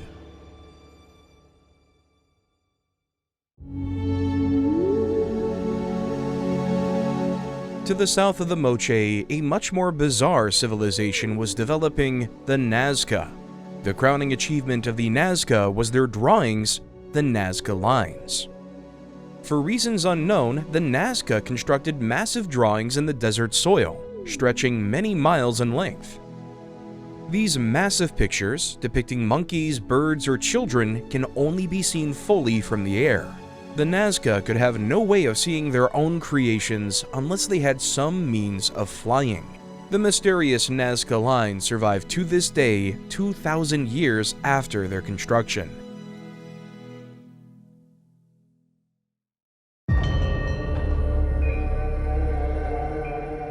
Mexico would soon witness the peak of ancient civilization, the city of Teotihuacan. Founded in 100 AD, Teotihuacan boomed to an incredible 250,000 residents by the year 300. The great city was built in an orderly grid pattern, capped at the north and south ends by the legendary Pyramid of the Moon and Pyramid of the Sun. One of the greatest works of ancient architecture in the Americas, the Pyramid of the Sun was built with an incredible 42 million cubic feet of stone. The streets of Teotihuacan are decorated with tens of thousands of murals, colorful and alive unlike any city in history. The beautifully constructed temples hid away unthinkable savagery and brutality, human sacrifice.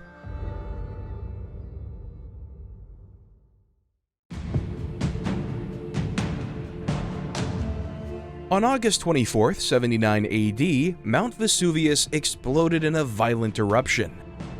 The city of Pompeii and everyone within was consumed entirely.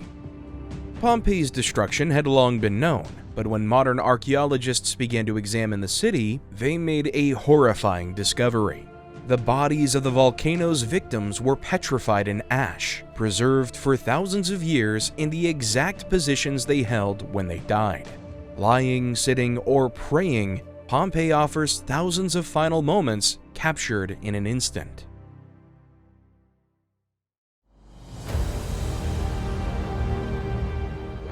In Jerusalem, the Jewish people faced repression, bloodshed, and strife. The people needed a leader, and in 132 AD, he arrived.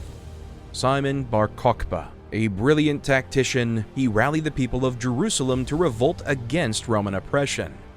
In a violent uprising, they stormed the administrative center and put the Roman governor to death. An independent Jewish state was born, with Bar Kokhba as its king. The Roman Emperor Hadrian, outraged, sent forces to put the revolt down, but Bar Kokhba defeated them outright. He then led a massively successful counterattack and seized the entire Roman province of Judea. 2 entire Roman legions were destroyed. By 133 AD, Bar Kokhba's army had swelled to 400,000 strong. Hadrian personally rode to Judea at the head of 10 legions. The emperor laid siege to the city of Batar. The city fell, and Bar Kokhba was killed in the ensuing skirmish. Without its prophesized leader, the revolt fell to pieces. In the aftermath, the Romans wreaked bloody retribution on the inhabitants of Judea. Men, women, and children, none were spared. When the dust settled, 600,000 Jewish civilians were dead at the hands of the Romans.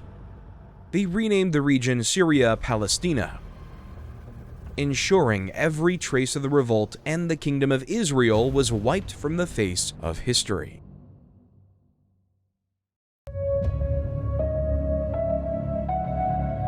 Meanwhile, in the land of China, the Han Dynasty was experiencing a renaissance.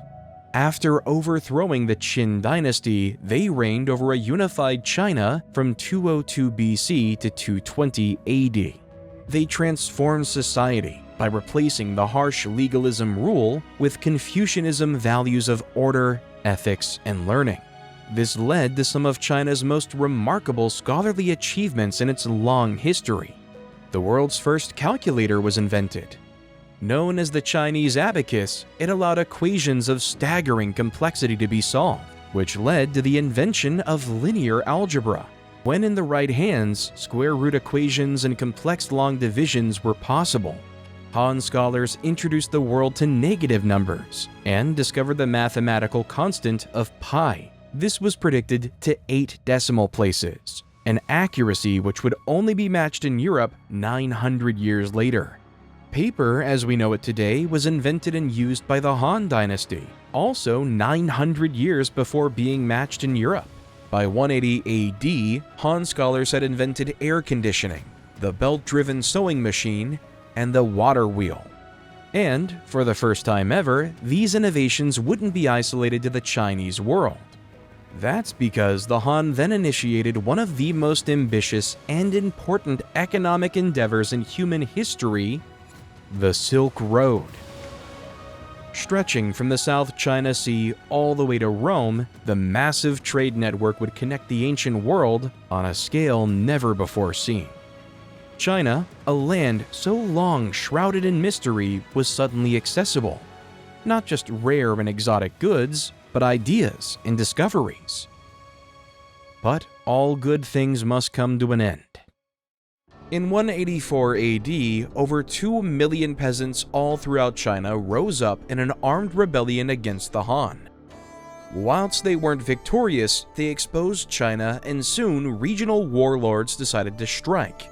The next 100 years saw a brutal civil war between many factions.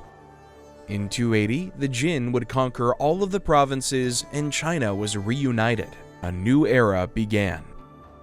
Wu, the first Jin emperor, quickly became more focused on women than fulfilling his political duties. In 281, 5,000 women were brought to his palace, and with all their beautiful women now at his disposal, Emperor Wu was overwhelmed with choice and had difficulty deciding whom he should have sex with.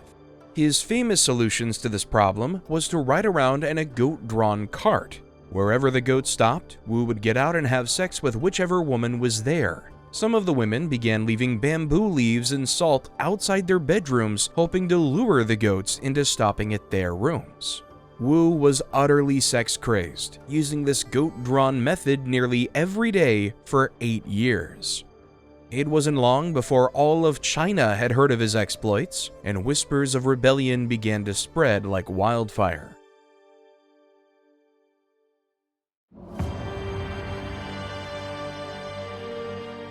In Rome, hatred for the emperor was just as strong. From 235 to 284 AD, a series of dictatorial soldier emperors seized the throne, bringing the empire to the brink of collapse. When things looked most bleak, a hero emerged, Diocletian. A general himself, Diocletian instituted sweeping reforms to return stability to the Roman Empire. Most important, the Tetrarchy. Rome was split into 4 quadrants, each ruled by a separate emperor. Diocletian and Galerius to the east, Maximian and Constantius Chlorus to the west. For his efforts, Diocletian was hailed as the founder of eternal peace. However, it was not in the nature of a Roman to share power. Soon, the co-emperors of the Tetrarchy were at each other's throats, vying for ultimate control. The greatest of them, Constantine, who was the son of Constantius Chlorus. A military mastermind, he outmaneuvered his rivals at every turn. Soon, all that stood between Constantine and sole control of Rome was Maximian's son, General Maxentius. To try and secure his hold on power, Maxentius ordered the construction of a new bridge across the Tiber River near Rome, known as the Milvian Bridge. In 312 AD, Constantine marched onto the bridge and the two men faced off, declaring battle where Constantine was outnumbered 2-1. Yet the great general felt no fear. The night before battle, he had a dream of his men emerging victorious. In this vision, their shields and standards were painted with an unexpected symbol, the Christian cross. Before battle, Constantine hurriedly had his men decorate themselves with Christian holy symbols. The battle was fierce and brutal, with both sides suffering heavy losses. Maxentius had a larger army, but his troops were spread out and disorganized. Constantine was able to take advantage of this, and he was able to push Maxentius's forces back toward the Tiber River. In the chaos of the retreat, Maxentius was forced off the Milvian Bridge and into the river, where he drowned. Constantine marched triumphantly into Rome and declared himself the sole emperor, crediting his victory to the Christian God. Christianity was legalized in Rome, and in the east, a new capital was founded, Constantinople.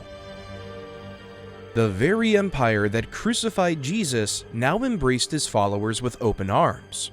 Christianity had become the faith of Rome.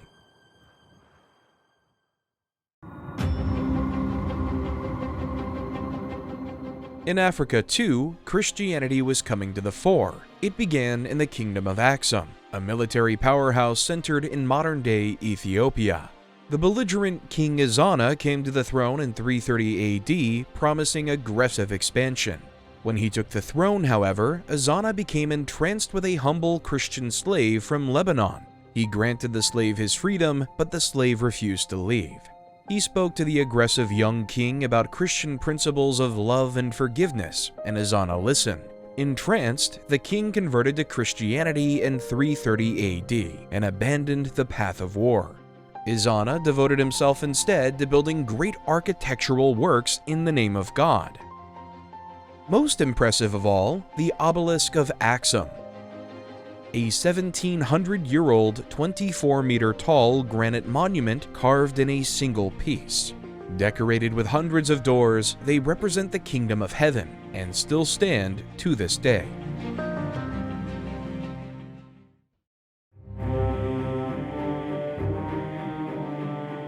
In the north, years of drought, climate disaster, and famine led to the most massive population shift in human history in 375 AD, the Great Migration.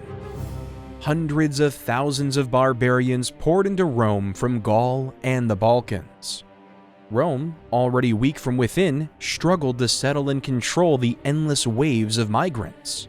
From the outside, the Romans would have an even larger threat: the Visigoths.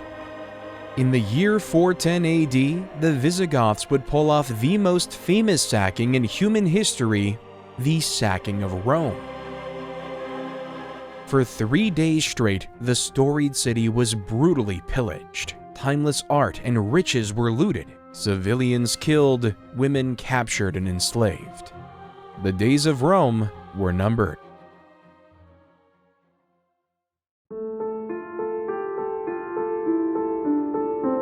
The killing blow to Rome came in 476 AD after the empire refused to grant the Ostrogoths their desired land in compensation for defending Rome.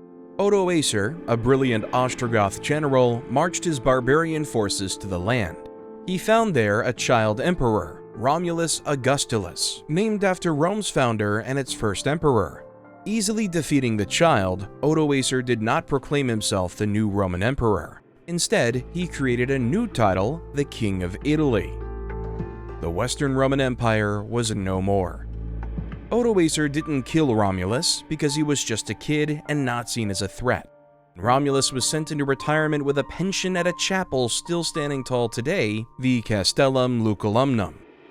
Odoacer made the city of Ravenna his capital, and Rome, once the cultural and economic center of the world, faded into obscurity. Rome defined an age. Its fall marked the end of antiquity, and the dawn of a new age, the Middle Ages.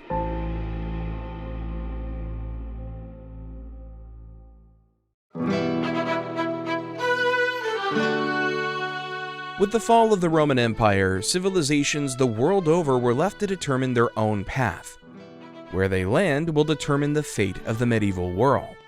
In Europe, barbarian tribes settled into small kingdoms, each jockeying for control over the others: the Visigoths in Spain, the Franks in France, the Anglo-Saxons in England. Europe was up for grabs, and any one power might emerge on top. In the East, the empire centered in Constantinople was still one of the world's greatest powers. Its culture had diverged so drastically from the Roman Empire of antiquity, however, that it was given a new name, the Byzantine Empire.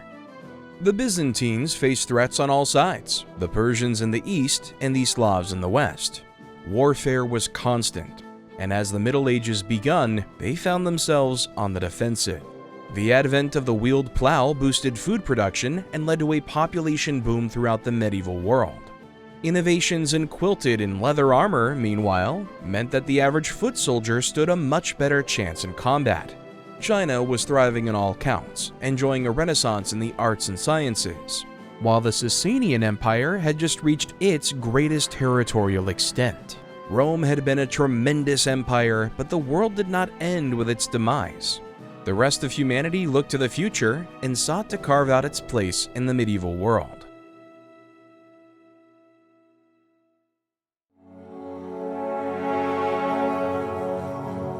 In India, a golden age was ushered in by the Gupta Empire. Uniting nearly all of the subcontinent under their rule by 500 AD, Gupta emperors heavily patronized the arts and sciences.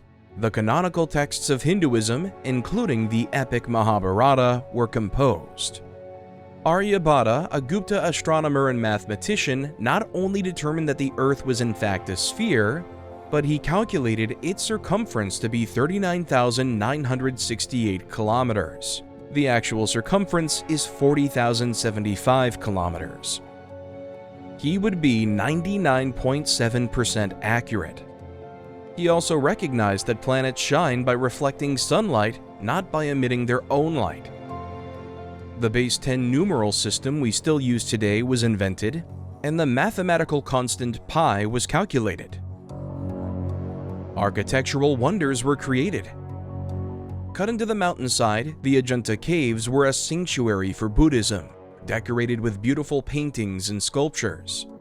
The Gupta Golden Age even brought the first ever game of chess. While the European kingdoms tore each other apart in near constant warfare, India thrived in peace.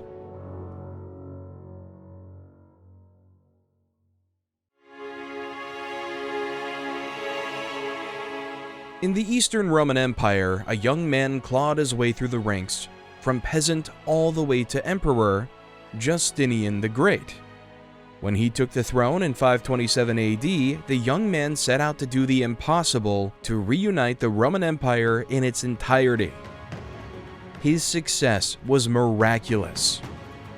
Dealing the Persians several crushing defeats to secure the eastern frontier, he turned to North Africa and quickly seized it from the barbarian Vandal kingdom. His generals moved on from Spain with equal success, re-establishing Roman rule on the peninsula. Justinian, meanwhile, moved into Italy, claiming Sicily while his generals took the Balkans and northern Italy. In 538, he did the unthinkable, crushing the Ostrogoths at every turn. Justinian reclaimed all of Italy, including the city of Rome. The empire rejoiced. Justinian had somehow managed to restore not only Rome's territorial holdings, but her pride. The magnificent empire would have a population of 25 million.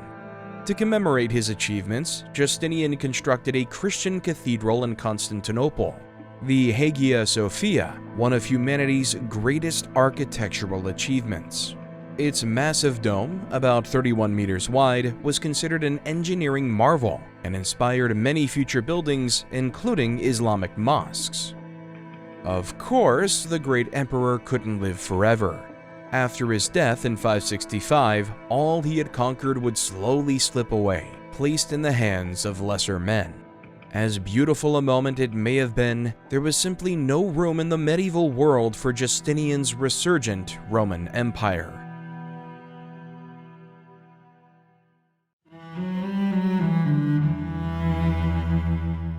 The year 536 saw the most unbelievable disaster occur. 3 volcanoes erupted, spaced all throughout the world at the exact same time. What should have been a local disaster quickly became a global extinction-level threat. The emissions from these eruptions were so concentrated that the sun would not shine for a whole year. Byzantine historian Procopius wrote, "The sun gave forth its light without brightness." In China, there was snow during summer. Skies darkened and dust fell like rain. Crops failed and famine was rampant, but that wasn't all. The same year, the plague of Justinian broke out.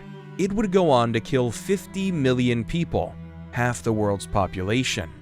As though that wasn't enough, Earth entered what would become known as the Little Ice Age. Global temperatures dropped even further and more crops failed in an unending frost. And yet, as always, humanity endured, bloodied, beaten, and half extinct, but alive.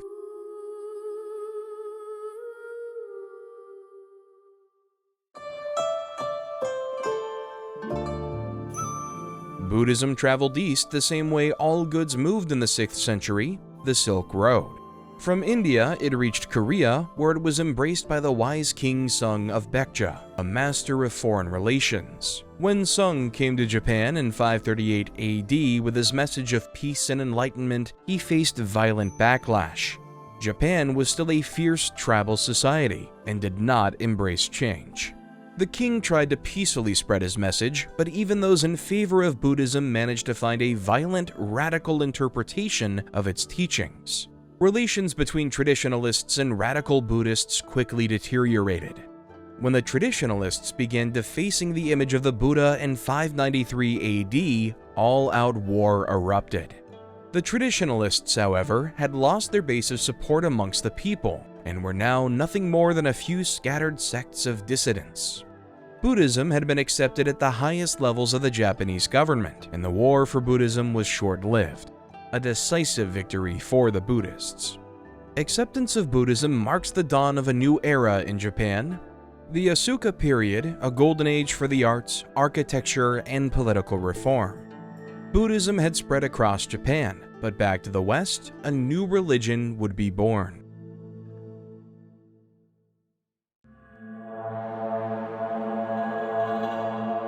In the small town of Mecca, a nomadic tribe called the Quraysh gave birth to a man who would change the religious world, Muhammad.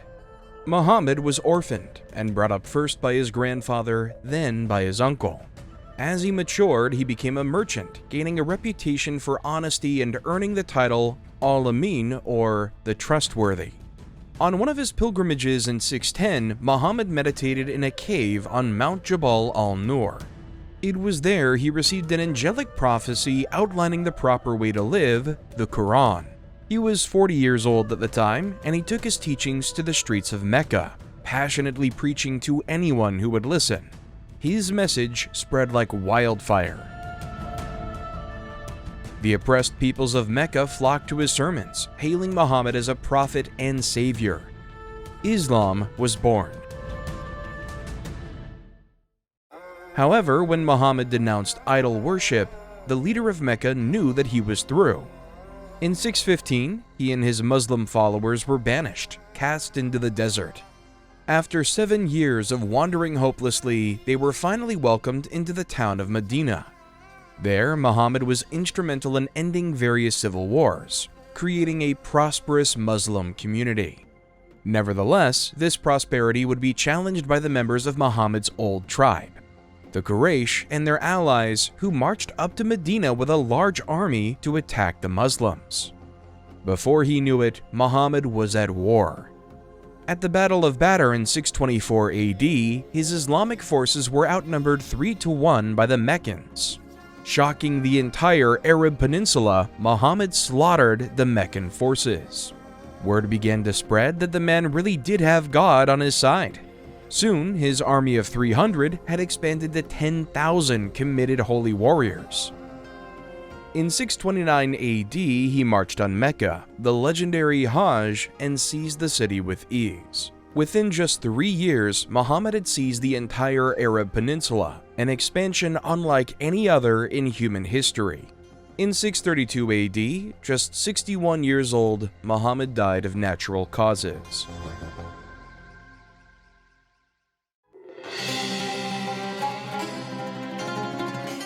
Following Muhammad's death, control of the Islamic Caliphate fell to a series of competent, ambitious rulers, the Rashidun, or rightly guided.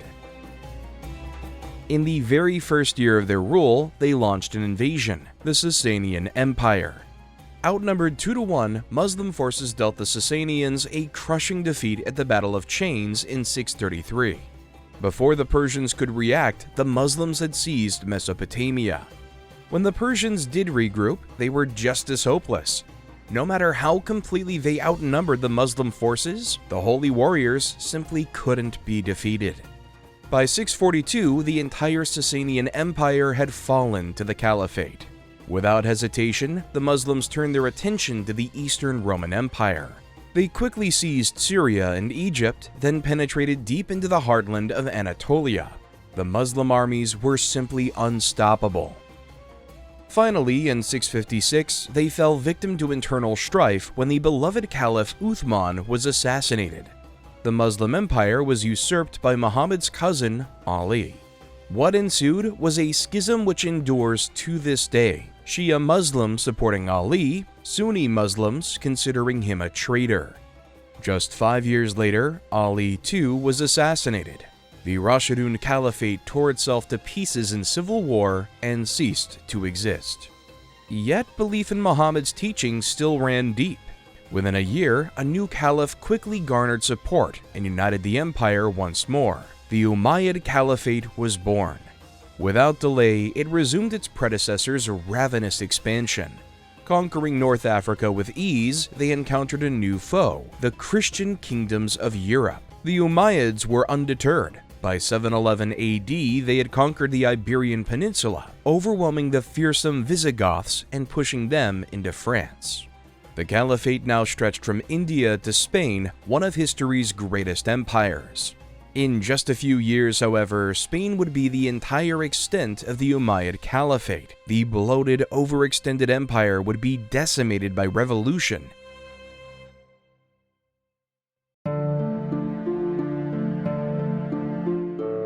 In France, another revolution was taking place, this time from within the palace itself. After gaining control of the Merovingian dynasty in modern-day France, Charles the Hammer established his bloodline within royal power. By the time of his death in 741, his grandson Charlemagne was king of the Franks. Soon, the boy would become much more. Charlemagne grew up to be a military man, one of history's finest. Throughout his 50-year reign, his kingdom was never not at war. He conquered the Saxons to the north and the Lombards to the south, pushing into the Kingdom of Italy. This brought him into contact with Pope Leo III in Rome. In the year 800, Leo asked Charlemagne to visit Rome in order to mediate a dispute. When Charlemagne arrived, the Pope brought him before a massive audience at St. Peter's Basilica. In a complete surprise to everyone, including Charlemagne himself, the Pope proclaimed Charlemagne Emperor of the West. Like that, the Holy Roman Empire was born. An emperor hadn't reigned in Rome since Romulus Augustulus in 476, and the people rejoiced. Charlemagne continued his program of aggressive expansion and ushered in an age of cultural revival in the newly founded empire, the Carolingian Renaissance, a period of intellectual revival inspired by ancient Roman and Christian culture. In this time, they made copying texts easier, preserved classical works, forming the basis of modern Latin script. The lowercase letters that we use today are derived from what is called the Carolingian minuscule, which was developed during the reign of Charlemagne. In this time, works from Plato and Aristotle were copied and preserved. Without Carolingian scribes, many would have been lost forever. Massive cathedrals, immaculate illuminated manuscripts, a ray of light in the dark ages of medieval Europe.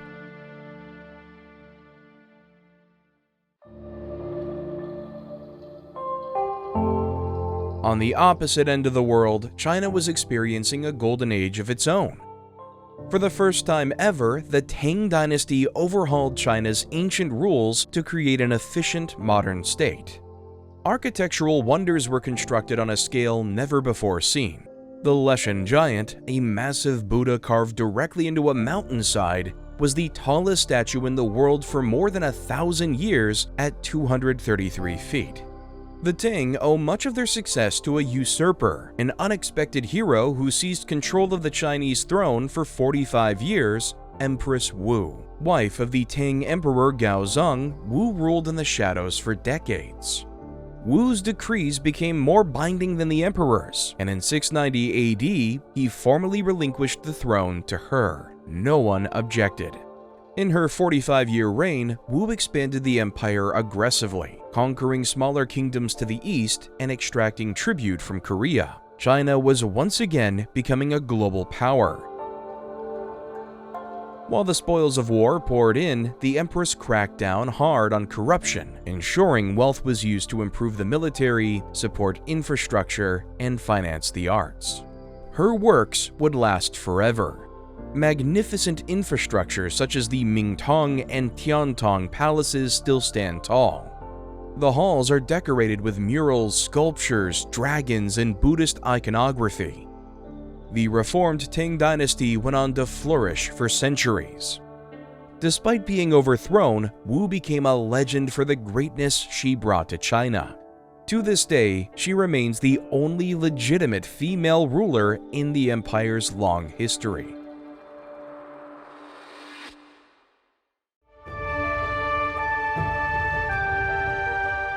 To the west, there emerged in 600 AD a fragile state. surrounded on all sides by superpowers that wished to destroy it, the Empire of Tibet. Tibetan soldiers are said to have covered their entire bodies in exquisitely crafted chain armor, with holes only for their eyes. They understood defense and survival. Thus, the Tibetans, protected in their mountain fortresses, resisted incursions from the Tang, the Gupta, and perhaps the most menacing, the Abbasids. The Abbasids emerged as a radical, disciplined group within the overextended Umayyad Caliphate.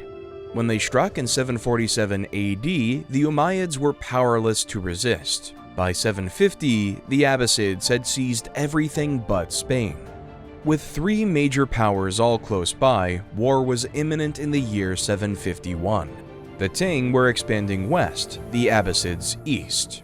They met at Talas River, the jurisdiction of the Tibetan Empire. Seeking to first weaken the encroaching Tang, the Tibetans sided with the Muslims.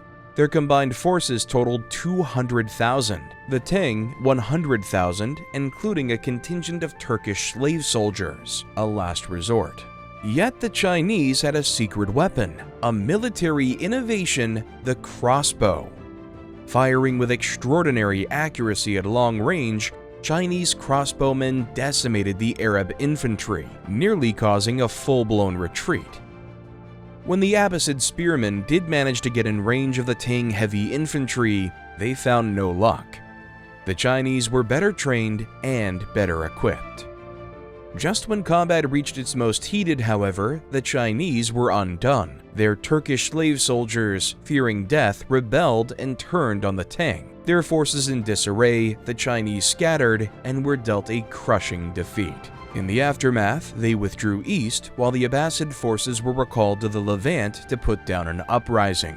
One power remained to seize the advantage: the Tibetans. With the Chinese on the back foot, Tibet launched an invasion of Tang territory. Seizing massive swaths of territory in northern India, the Tibetan Empire achieved its greatest ever territorial extent in 754.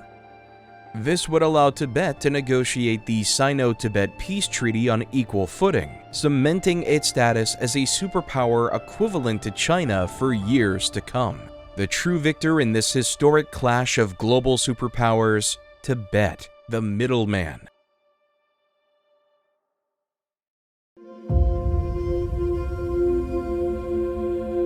While Europe toiled in the Dark Ages, soon the Abbasid scholars would flourish in philosophy, mathematics, and the natural sciences. In 762, they founded a new capital in Mesopotamia, the City of Peace, the city of Baghdad. Baghdad's legendary House of Wisdom was the medieval equivalent of the Library of Alexandria.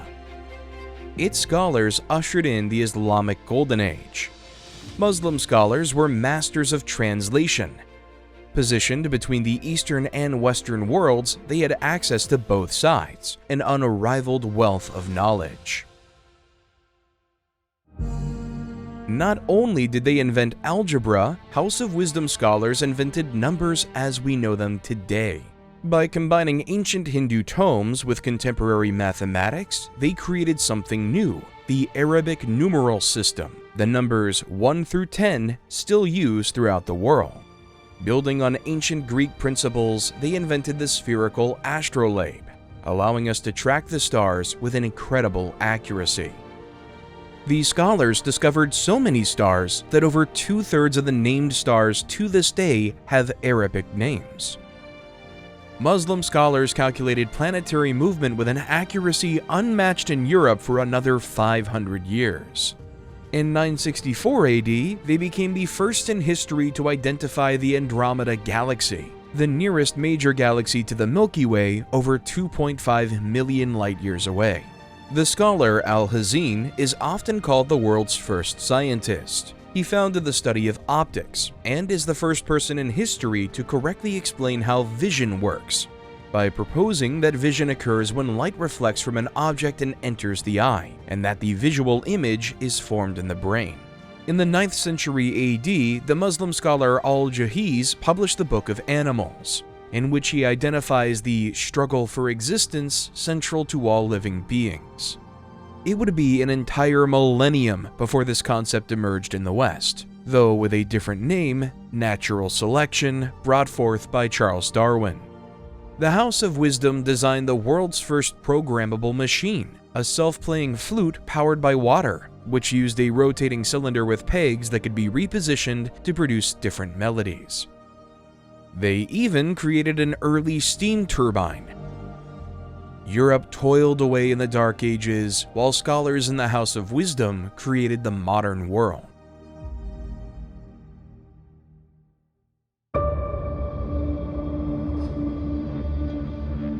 Europe was plagued by a brutal primitive menace, the Vikings. Fierce seafarers from the rugged lands of Scandinavia.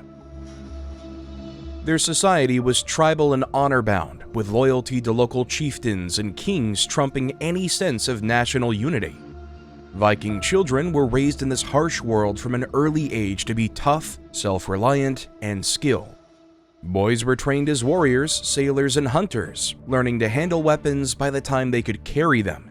Girls learned to manage households and farms, though they too were experienced to be hardy and capable in the face of hardship. Viking fighting expertise was unmatched in early medieval Europe. Vikings began to appear on foreign shores.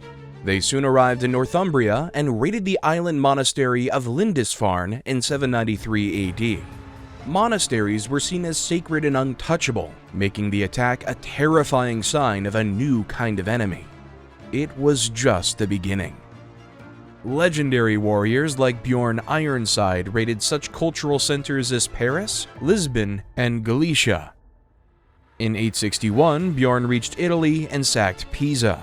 Marching his rugged band of Viking soldiers north, Bjorn reached the city of Luni and assumed it was Rome. Unwilling to carry out a long siege, he figured out another way to take the city. He sent a message to the city's bishop that Bjorn had died, and in his final moments had converted to Christianity. His last request was to be buried on sacred ground. He then had his men put him in a coffin. When the bishop granted the request and took the coffin into the city, Bjorn jumped out and began raising havoc, opening the city gates and allowing his men to flood in. The city was theirs. When Bjorn realized that he hadn't taken Rome, he consulted a shaman, one well-versed in Norse mythology. He was told an important tale.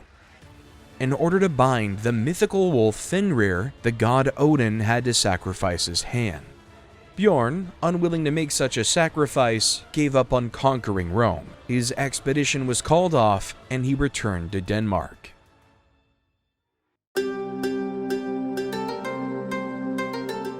The city of Paris was surrounded by wooden palisades and stone walls.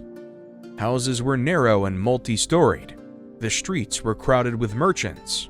With Charlemagne's death, a decades-long inheritance struggle ravaged Francia.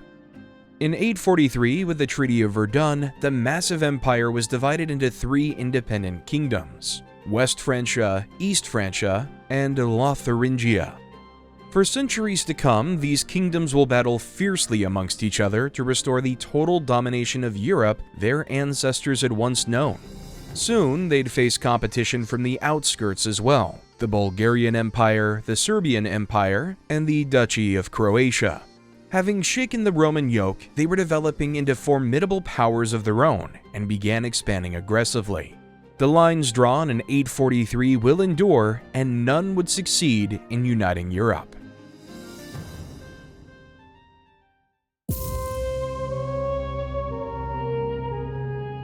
This age also saw the peak of the Mayan civilization in the land of modern-day Mexico. Their civilization had been slowly advancing since the year 2000 BC. Their crowning achievement, Chichen Itza, one of the 7 wonders of the New World. At its height, the great city was the largest and most diverse in Mesoamerica. Chichen Itza's very layout is a testament to the gods. The entire city is built around one great pyramid, El Castillo.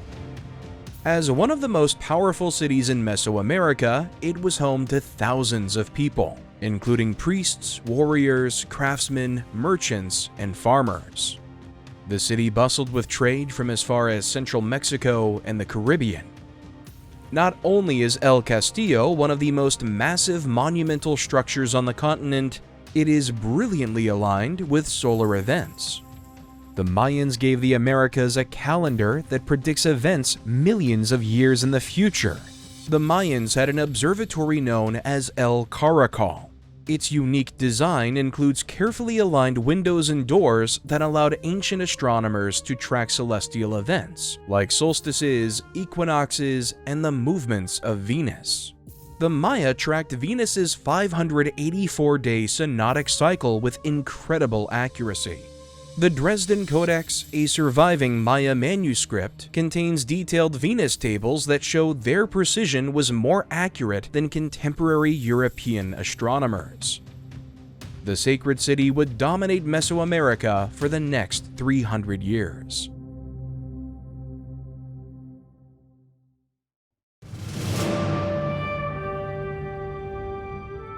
In 856 AD, an unknown Chinese monk and alchemist was trying to invent a substance that would heal ailments and prolong one's lifespan. In doing so, he mixed the following proportions: 75% saltpeter, 15% charcoal, and 10% sulfur. The result was gunpowder. The house they resided in was burnt to the ground. Before long, the substance would unleash chaos and destruction on the world far beyond one simple house fire. It is the first great leap in military technology since the discovery of bronze.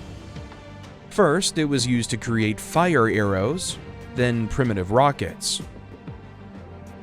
Soon, the Chinese were launching massive gunpowder bombs at each other. In addition to a far more discreet invention, the fire lance, predecessor to the pistol. The rest of the world wasted no time. Soon, entire empires were being built on gunpowder. The Chinese word for gunpowder is still fire medicine, the name assigned to it by the alchemist that made the discovery.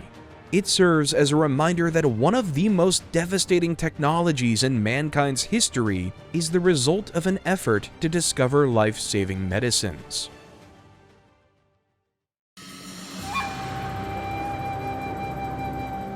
In 830 AD, a man named Dinga left his home in Egypt to roam the plains of North Africa. Finding the land barren, Dinga is said to have struck a deal with a snake god. If he sacrificed one virgin each year, he would be blessed with an endless supply of gold. Whether by divine blessing or shrewd business practice, Dinga flourished. Acting as an intermediary between Arab salt traders in the north and gold miners in the south, he made a killing. Before he knew it, Dinga had created Africa's first great trade empire, the Empire of Ghana. For centuries, visitors to Ghana, including many scholars from Baghdad's House of Wisdom, were astounded by the extreme level of wealth on display. The continent of Africa would soon see the most wealthy civilizations and individuals in history.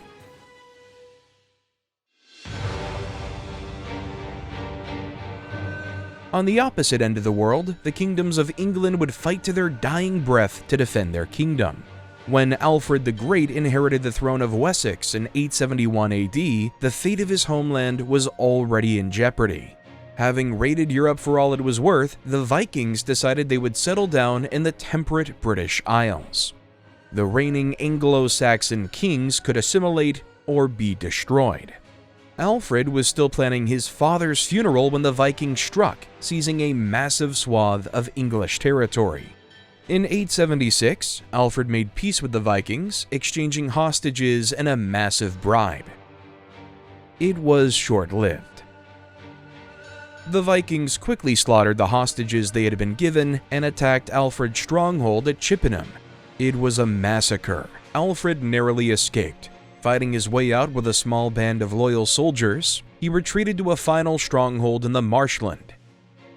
His kingdom in shambles. The Vikings turned their ire to the remaining English kings. By 878, Wessex was the only Anglo-Saxon kingdom that hadn't fallen to the Vikings. For 6 months, Alfred remained in hiding, his people believed him dead, and their fate sealed. When he emerged in May of 871, the kingdom rejoiced. He summoned what remained of his men to war, and they rode to meet the Viking invaders.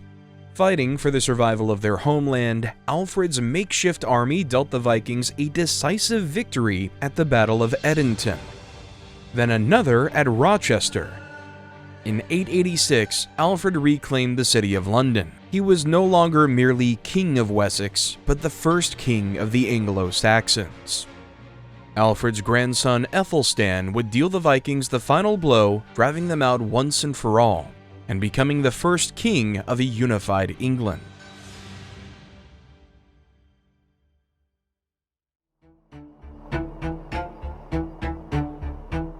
It was not only the Islamic caliphates threatening the survival of the Byzantine Empire, they soon faced invasion from a new empire arising in the north, Kievan Rus. Inhabiting the fertile land surrounding Kiev, the empire grew rich as a Byzantine trading partner throughout the 800s AD.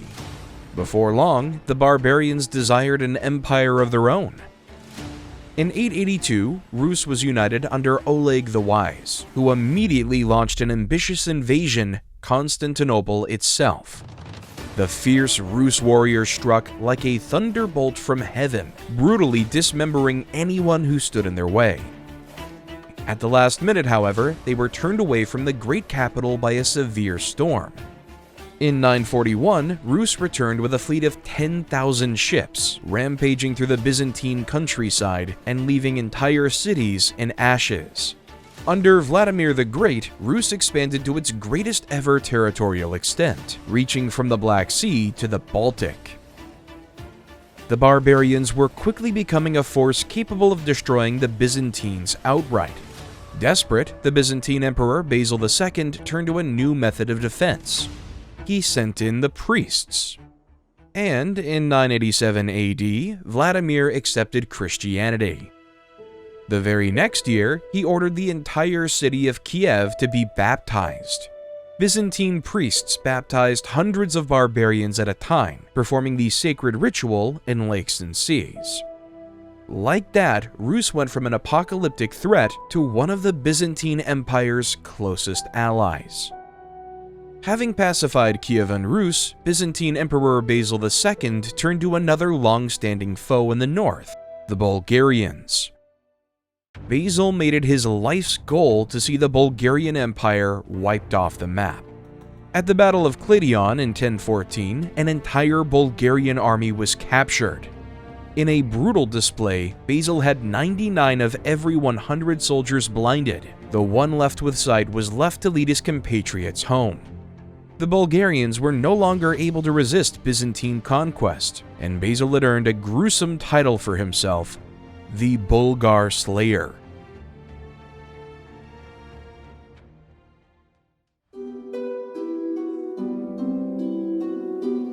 In the year 1250 AD, massive heads began to appear on a small strip of land in Polynesia, Easter Island. The moai, massive stone sculptures, some 10 meters tall and weighing more than 80 tons, constructed by the Rapa Nui people. Its purpose remains a mystery, but the effort required was so tremendous that it decimated the island's ecosystem. 21 species were driven into extinction. By the time European colonists arrived in 1722, there were no more tall trees left on the island with which to build canoes. The indigenous population had shriveled from 15,000 to 2,000 in just a century. Of course, the arrival of Europeans would bring only more destruction. The moai heads stand tall to this day, but their creators would see a dramatic collapse.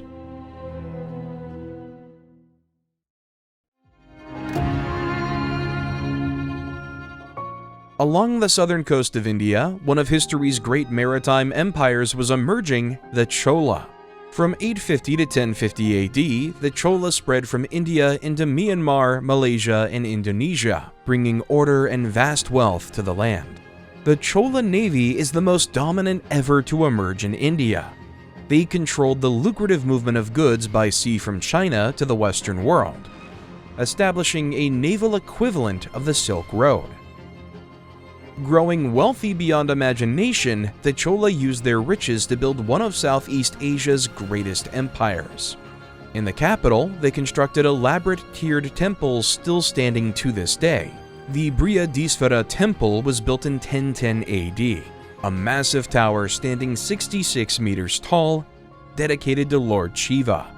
The engineering is so precise that the shadow of the tower reportedly never falls on the ground at noon.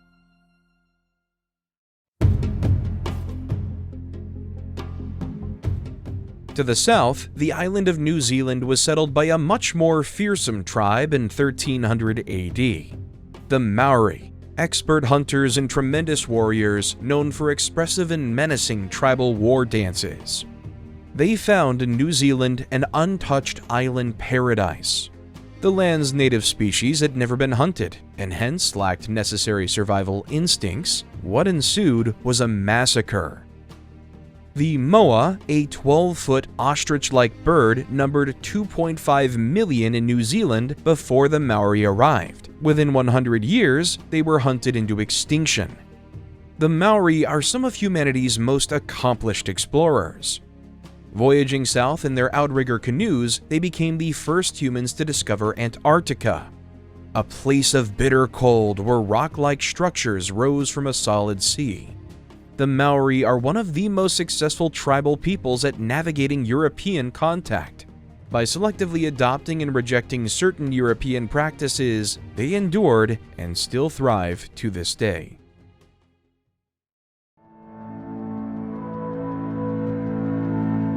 While the Maori were charting the icy waters of the Antarctic, an explorer in the north was making a similarly daring journey.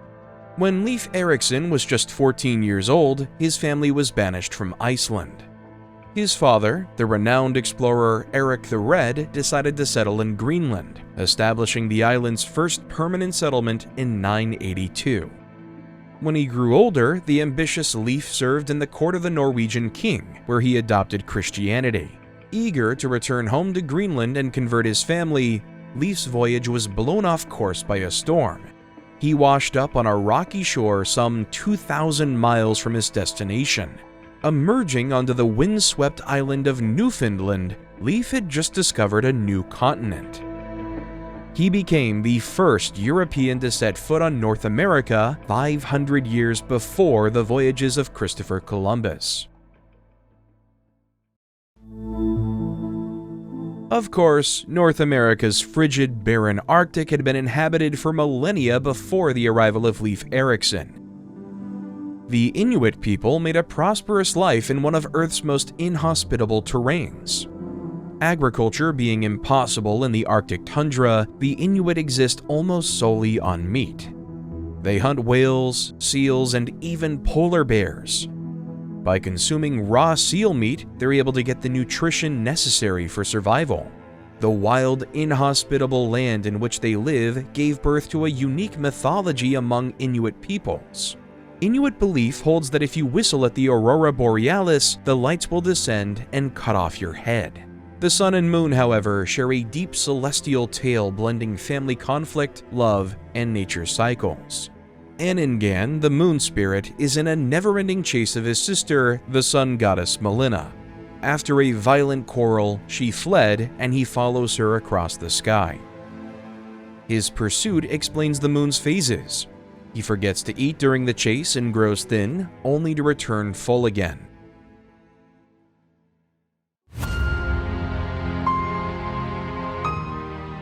At the heart of medieval Europe culture were chivalry and feudalism.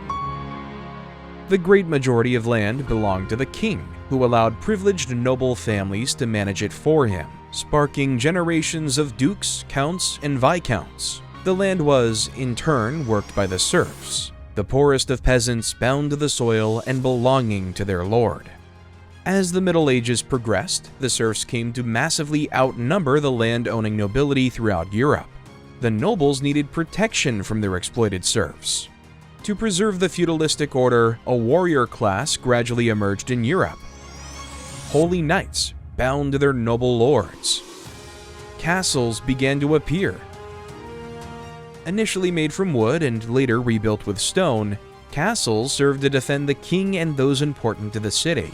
Often surrounded by a ditch or moat to avoid attackers, castles increasingly became larger in size and would soon be each city's symbol of power across the lands.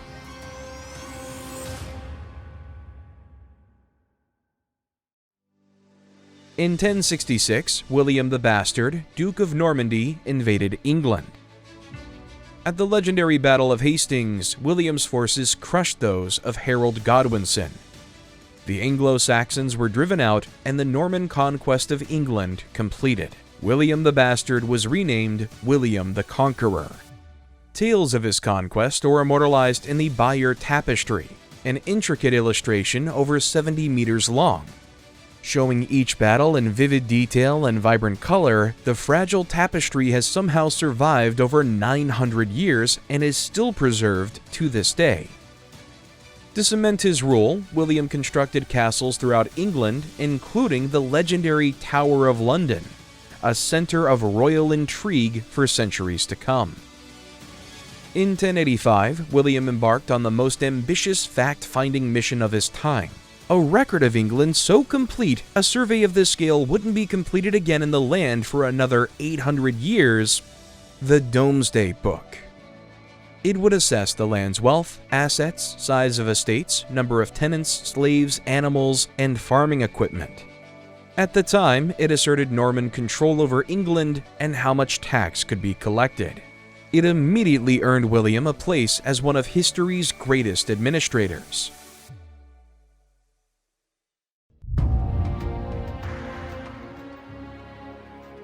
In the Islamic world, the Mad Caliph al-Hakim was tightening his grip on the Holy Land. One thing stood in his path to absolute power, however: Christianity. Although al-Hakim ruled Jerusalem as part of the Caliphate, Christian presence in the city had grown stronger and stronger throughout the Middle Ages.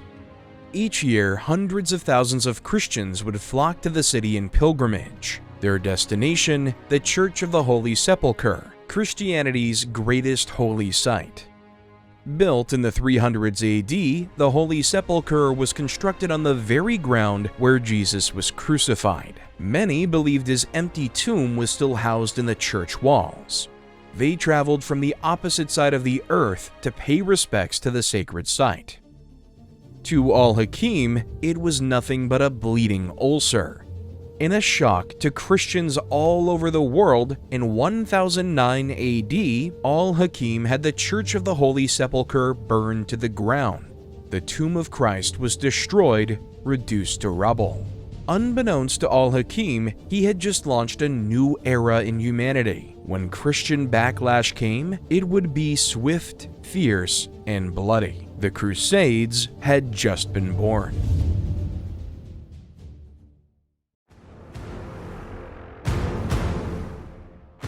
In 1096 AD, the First Crusade was launched under the call Deus Vult, God's will be done. Putting political differences aside, soldiers were sent from the many kingdoms of Europe and the Byzantine Empire. First to strike was a wave of poor European peasants, stirred into a fanatical frenzy by the charismatic monk Peter the Hermit.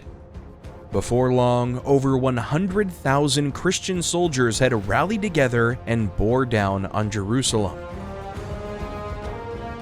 The Knights of the First Crusade fought with such vigor that rumors began circulating throughout the Islamic world. Perhaps these Christian soldiers were indeed invincible.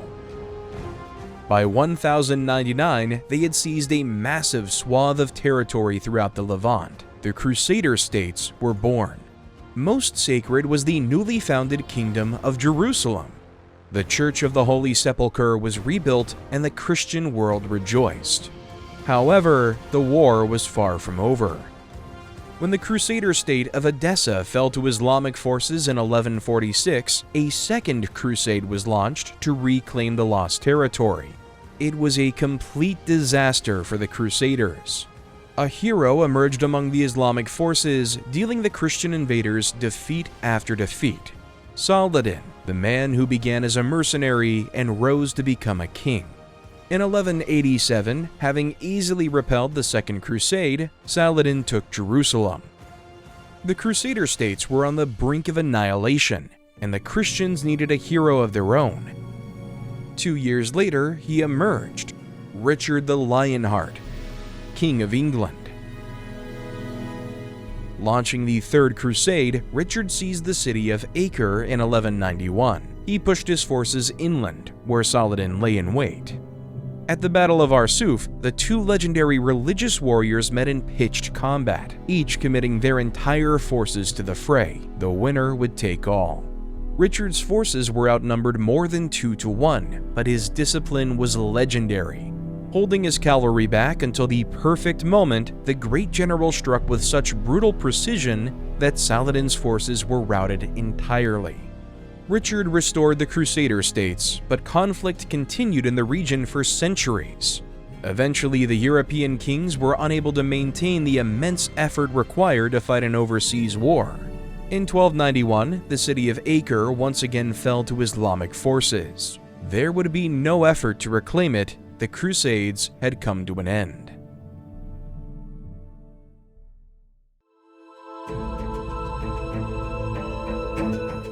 In Southeast Asia, the Khmer Empire emerged from nothing to create the most massive, culturally complex empire the region had ever known.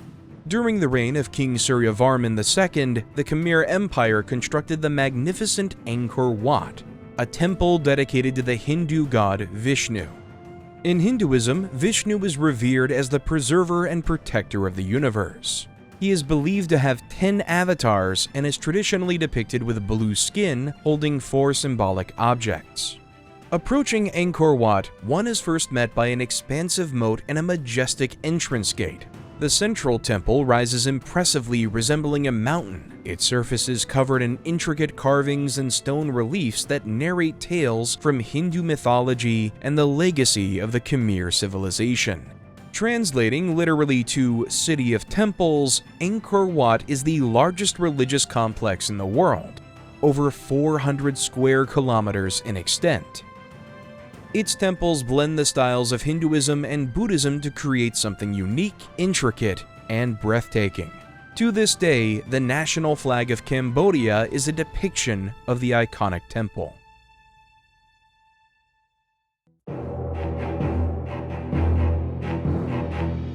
Legend holds that Genghis Khan entered the world clutching a blood clot in his right hand. His beginnings were marked by failure, hardship, and desperation. The son of a Mongol chieftain, his father traded him into servitude at just 8 years old to secure an alliance with a neighboring clan. Just days later, his father was betrayed, poisoned to death by a rival. As his father's rightful heir, Genghis spent the rest of his youth taken prisoner by various chieftains. In a series of daring escapades, Genghis escaped their clutches and made his way back to his family. He joined the service of his blood brother Jamuka, who had risen to become a chieftain. Together, the two brothers conquered the steppe, bringing the scattered Mongol tribes under a unified banner. By 1206, they had united all the various tribes, uniting 1 million people. Fearing Genghis's rise, Jamuka attempted to have him imprisoned and executed, but Genghis cheated death and escaped. Assembling a coalition of Mongols, Muslims, Christians, and Buddhists, Genghis crushed his brother's armies in a fierce 3-day battle. Rule of the Mongols was left to one man, Genghis Khan. He was a progressive leader in many ways. He made it illegal to sell and kidnap women, banished the idea of enslavement of any Mongol, and he was welcoming of all religions, uniting the people. However, he did not tolerate rebellion. After defeating his enemies, Genghis Khan was said to invite enemy leaders to a banquet, and it is said he crushed the enemy leaders beneath wooden boards while he and his generals dined atop them. This wasn't just a show of power, it was humiliation, dominance, and a message. No mercy for betrayal or resistance. He expanded his empire's borders with a vigor and brilliance unrivaled in history. The kingdom expanded to one of the largest and most powerful the world had ever seen. In the course of the brutal campaign, Genghis's forces killed more than 5 million, often putting entire cities to death. In 1227, Genghis died during a successful campaign. His body was transported back to Mongolia, and according to legend, all the slaves who conducted the funeral and constructed his tomb, over 2,000 in number, were forced to commit suicide in order to preserve the secret. The tomb remains undiscovered to this day. At the time of Genghis Khan's death, his empire spanned an enormous expanse, from the Sea of Japan in the east to the Caspian Sea in the west. Remarkably, nearly 8% of men in Asia today can trace their lineage back to him.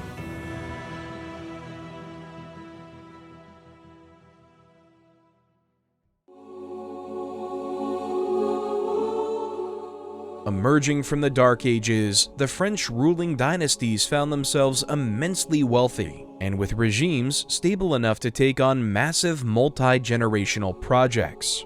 The Sainte-Chapelle Cathedral in Paris, constructed in 1248. With stunning vaulted ribbings and rich stained glass that fills the peaked arches, the Gothic style is born. It didn't take long to spread throughout Europe. Germany's Cologne Cathedral, commissioned in 1248, wouldn't be completed until 1880, an astonishing 600-year construction. Staggering in scale, the cathedral bears the largest church facade known to man, and to this day is the world's tallest twin-spire church.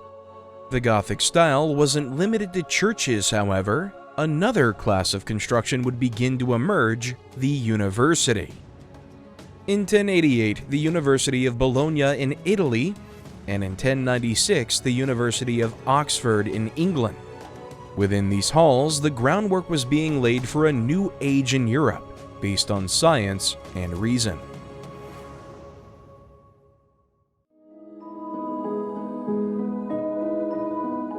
While a new era dawned in Europe, the Islamic world's golden age came to a bloody end. The head of the Abbasid Caliphate, al-Mustasim, refused to submit to the ever-expanding Mongol Empire. Yet, in a display of pure arrogance, he also refused to summon reinforcements to the capital of Baghdad. What ensued was a massacre. In 1258, the Mongol horde, numbering over 300,000 men, tore down the walls of Baghdad just a few days after their arrival. They proceeded to ravage the historic city for weeks on end, killing as many as 2 million in the process. The House of Wisdom, for centuries the intellectual capital of the planet, was burned to the ground. So many manuscripts were thrown into the Tigris River that the water ran black with ink. What deep ancient knowledge the Mongol horde annihilated as it continued its global rampage, we will never know.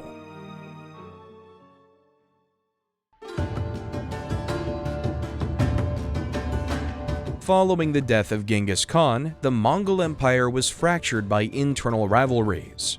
In 1259, it was split into 4 competing empires: the Golden Horde in Europe, the Chagatai in the steppe, the Ilkhanate in Mesopotamia, and the Yuan dynasty in China. Founded by the legendary Kublai Khan, the Yuan dynasty was the greatest of the Mongol successor states. Ruling all of modern-day China and Mongolia, the Yuan are the first foreign dynasty to conquer the entire Chinese empire. Their capital, modern-day Beijing, would remain an industrial and cultural hub for centuries. The Yuan were keen patrons of the printing industry and sponsored one of history's most iconic writers, Marco Polo. Polo, initially born in Venice, traveled to the court of Kublai Khan as a merchant.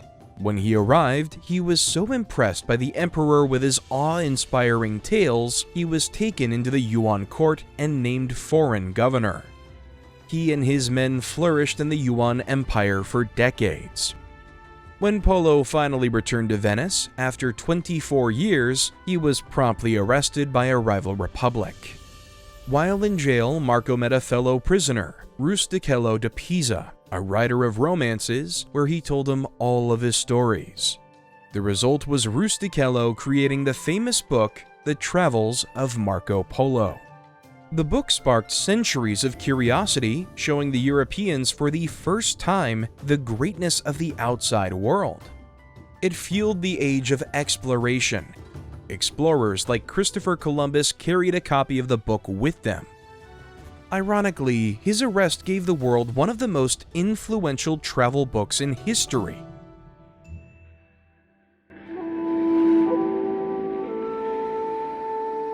In the 1200s, Japan was ruled by a fearsome military dictatorship, the shogunate. The class of warriors that dominated Japanese society, known as samurai, valued their honor above their lives. When the Mongols sent a letter demanding submission, the Japanese made no response, but simply prepared to defend their homeland. In 1274, Kublai sent an invasion force 30,000 strong to capture Japan. But the samurai easily repelled the disorganized horde, with the help of a severe storm, which cast the Mongol fleet off course. 7 years later, Kublai amassed another invasion. This time, however, he would spare no expense in dominating the stubborn Japanese. Sending 400 ships carrying over 150,000 men, the Mongol forces outnumbered the Japanese 10-1. Yet, the samurai refused to surrender.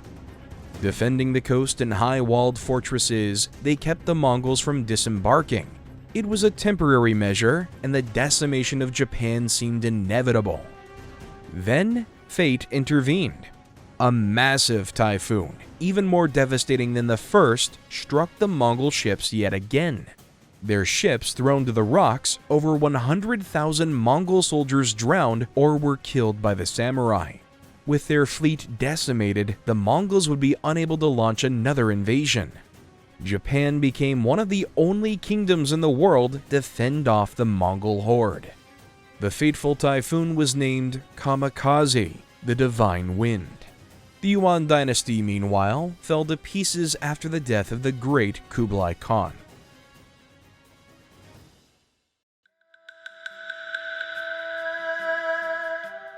Mansa Musa ruled the most vast, opulent trade empire in Africa's long history, the Empire of Mali.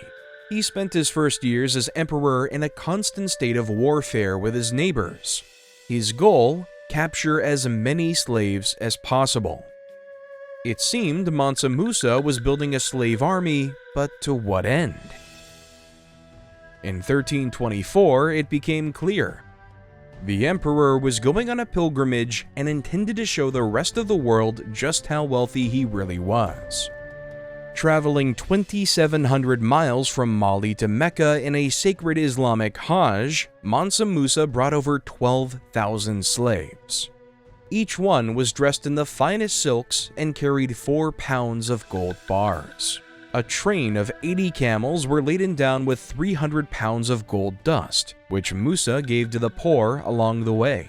Every Friday, a holy day in Islam, Mansa Musa built a new mosque so he would have somewhere to pray along the road. The Djinguereber Mosque in Timbuktu, built in 1327 under the commission of Musa, reflects the wealth and Islamic devotion of the Mali Empire during its golden age. Mansa Musa's pilgrimage is one of the most decadent displays of wealth in history. Wherever the generous man passed, he was remembered fondly as the richest man in the world.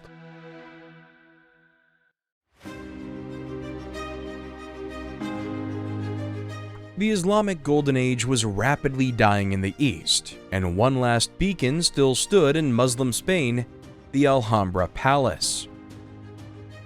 The sprawling complex is one of the greatest medieval achievements in engineering. The means of accomplishing this greatness? Water. Alhambra's engineers were such advanced hydraulic engineers, they were able to give the palace heated floors, air conditioning, and an ingenious reverse well for driving water upwards. At the heart of the palace, the central fountain, surrounded by 12 stone lions. Not only a beautiful piece of architecture, it also functioned as a timekeeping device. By cleverly spacing the outlets in the fountain's base, Alhambra's engineers made it so that the number of lions spewing water told the hour of the day. When all 12 were activated, the fountain's central spigot would erupt and the clock would reset. Alhambra would eventually fall to Christian conquest, yet its beauty and ingenuity were so astounding that the palace was never sacked.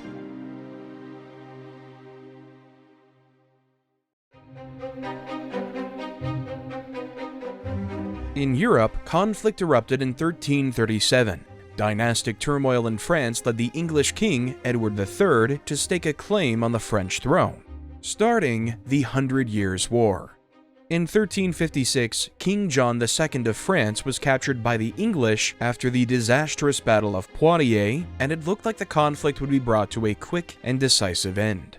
But John's son, Charles the Wise, would not let go without a fight.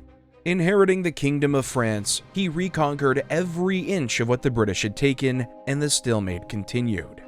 Matters once again turned in favor of the English when Charles the Mad inherited the French throne in 1368. The Mad King suffered from constant psychotic episodes. At times, he believed he was made of glass, refusing to be touched. He would have violent outbursts, even killing his own soldiers accidentally. At times, he would even forget he was king. It remains as one of the earliest well-documented cases of mental illness in a European monarch. His reign destabilized France to a breaking point. In 1429, however, a ray of hope emerged which none could have expected: a 17-year-old girl who had received visions from God of a French victory, Joan of Arc.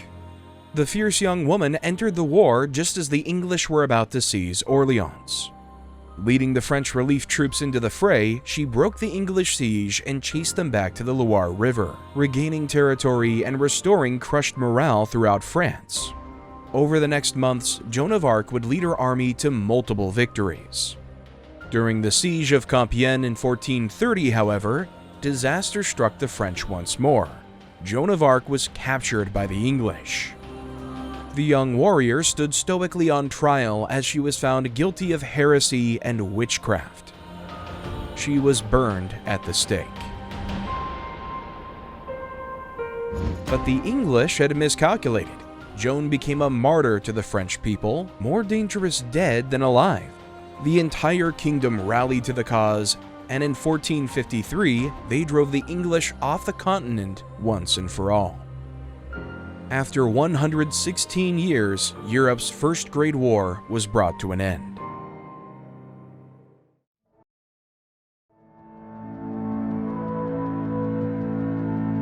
In 1346, the most devastating epidemic in human history struck the continent: the bubonic plague, the Black Death. Brought from the steppe by the conquering Mongols, the plague would go on to claim 200 million lives in just 7 years. 60% of Europe's population would die. The medieval world was left in shambles. Seeking holy salvation, peasants huddled together in churches, praying. This only helped the disease spread faster.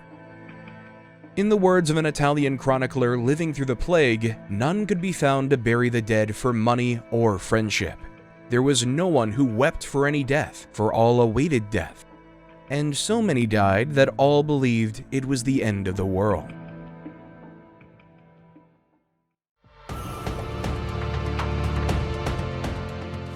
By 1375, the Aztec capital of Tenochtitlan was the largest and most powerful city in Mesoamerica. Located on the once Lake Texcoco, the city itself was most fascinating. It was designed with a complex system of canals and causeways to help control flooding and facilitate transport across the city. Here, they crafted weapons of unsurpassed devastation. The maquahuitl, a long cudgel embedded with obsidian blades, sharper than a razor's edge. By 1500, the Aztecs had conquered all of Mexico and were extracting tribute from Guatemala and El Salvador. Yet the most notable aspect of Aztec society, its brutality. Death was an integral part of the Aztec religion. The Aztecs believed that the sun needed human blood to rise each day. At their great temple in Tenochtitlan, over 20,000 lives were sacrificed each year. In some cases, the heart of the victim was cut from their chest while still beating. In others, the victim's flesh was to be consumed by their family. For the Aztecs, these atrocities were just another part of everyday life.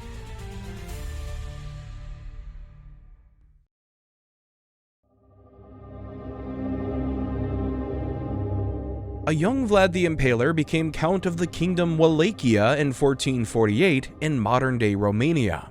In 1450, he was overthrown by his brother-in-law with the help of the Transylvanians. When he reclaimed the throne 6 years later, there was one thing on his mind: vengeance. Brutally sacking the Transylvanian villages that had supported his rival, Vlad rounded up everyone he could find and brought them back to his castle in Wallachia. Unbelievably, 100,000 civilians were impaled on wooden stakes and left to die. Tales of Vlad's genocidal cruelties have shocked generations. He's the inspiration for a cold-blooded, murderous monster now known around the world, the vampire Count Dracula. However, to his own people, and even within modern-day Romania to this day, Vlad was a hero. He was a brilliant statesman, politician, and warrior, defending Christianity and his people.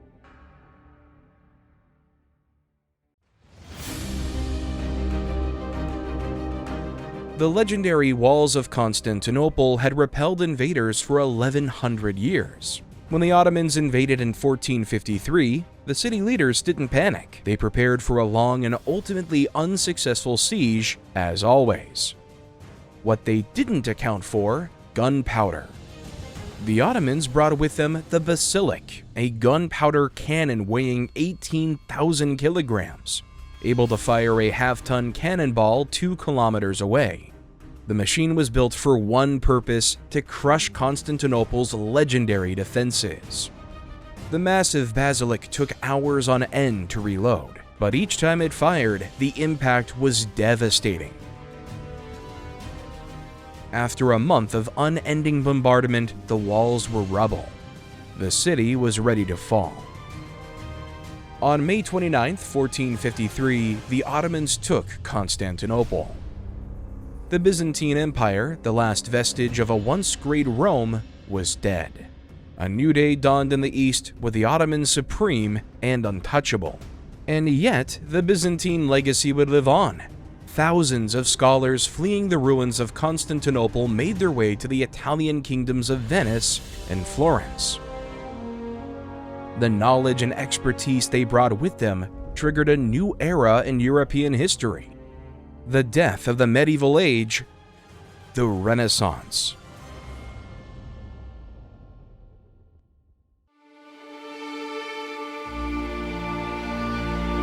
Though it began in Italy in the 1500s, the innovations brought forth in the Renaissance shaped all of Europe, and indeed the modern world. A flurry of inventions created science as we know it. The microscope allowed scientists to understand life at a fundamental level, while the telescope advanced our understanding of the universe we live in. The printing press, invented in Germany, meant books and newspapers no longer had to be printed by hand. More and more people became literate and began thinking critically, eventually sparking revolutions throughout the world. The nautical compass will facilitate ambitious voyages of discovery, opening up whole new worlds of opportunity. Perhaps most important, the steam engine. Generating massive amounts of energy with negligible manual effort, it would go on to revolutionize every single aspect of industrial life. The Renaissance was also a cultural revolution. In Florence, artists achieved complete mastery of their crafts. Leonardo da Vinci, in addition to countless inventions, painted the Mona Lisa and the Last Supper, pieces which remain unrivaled to this day. He was matched only by his contemporary Michelangelo. Although trained by da Vinci, Michelangelo was considered the superior artist. His statue, David, is considered the high point of sculpture, while his work on the ceiling of the Sistine Chapel is perhaps the greatest artistic achievement in human history. In Florence, statecraft too flourished. Niccolò Machiavelli is one of, if not the most influential pieces of literature we have today. He invented political science. The Prince is a political manifesto that comments on the past civilization we've heard about in this video.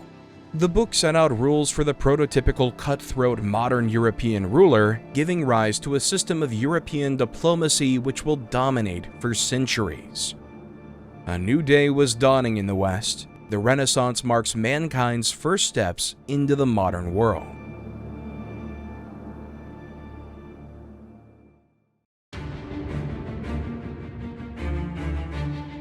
It was the tiny kingdom of Portugal which set the stage for European conquest. Seizing land throughout the African coast, they injected themselves into the lucrative trade of gold and slaves.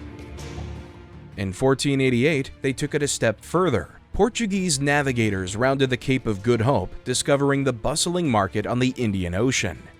Establishing themselves as some of history's greatest middlemen, the Portuguese merchants grew immensely wealthy, first seizing trade routes, then land itself. Before they knew it, they had created one of the largest empires in human history, which would endure until the year 1999. Of course, the fate of the Western world would not be decided in the Indian Ocean, but the Atlantic.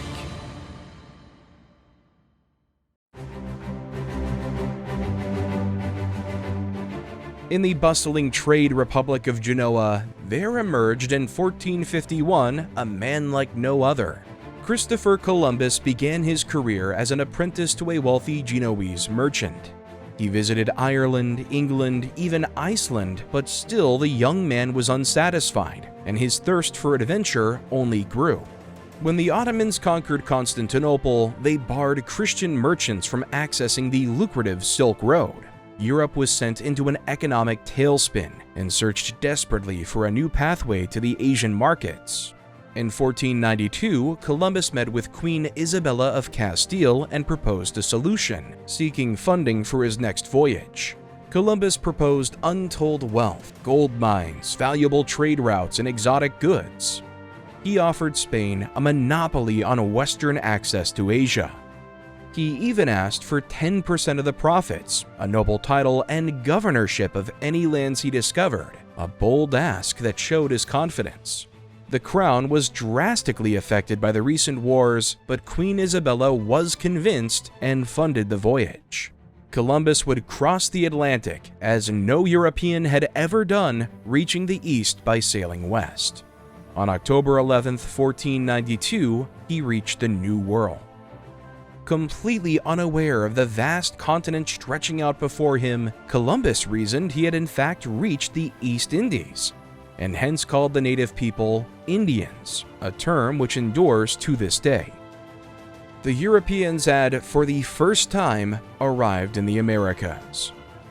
His explorations marked a turning point in human history, resulting in permanent contact between the two hemispheres, marking the beginning of globalization. While Columbus would die believing he had reached Asia, the rest of the European world marveled at the new world he had just mistakenly uncovered. In 1497, a masterful Italian navigator was employed by the British Crown, Giovanni Caboto, John Cabot. With a skeleton crew of just 50 men, Cabot sailed the waters of the North Atlantic, eventually landing on the island of Newfoundland. Like that, he discovered North America. Cabot found the waters so full of fish that his boats could scarcely make it to shore. The British eyed the rich waters eagerly and made preparations for full-scale colonization. The race to conquer the wealthy New World had begun.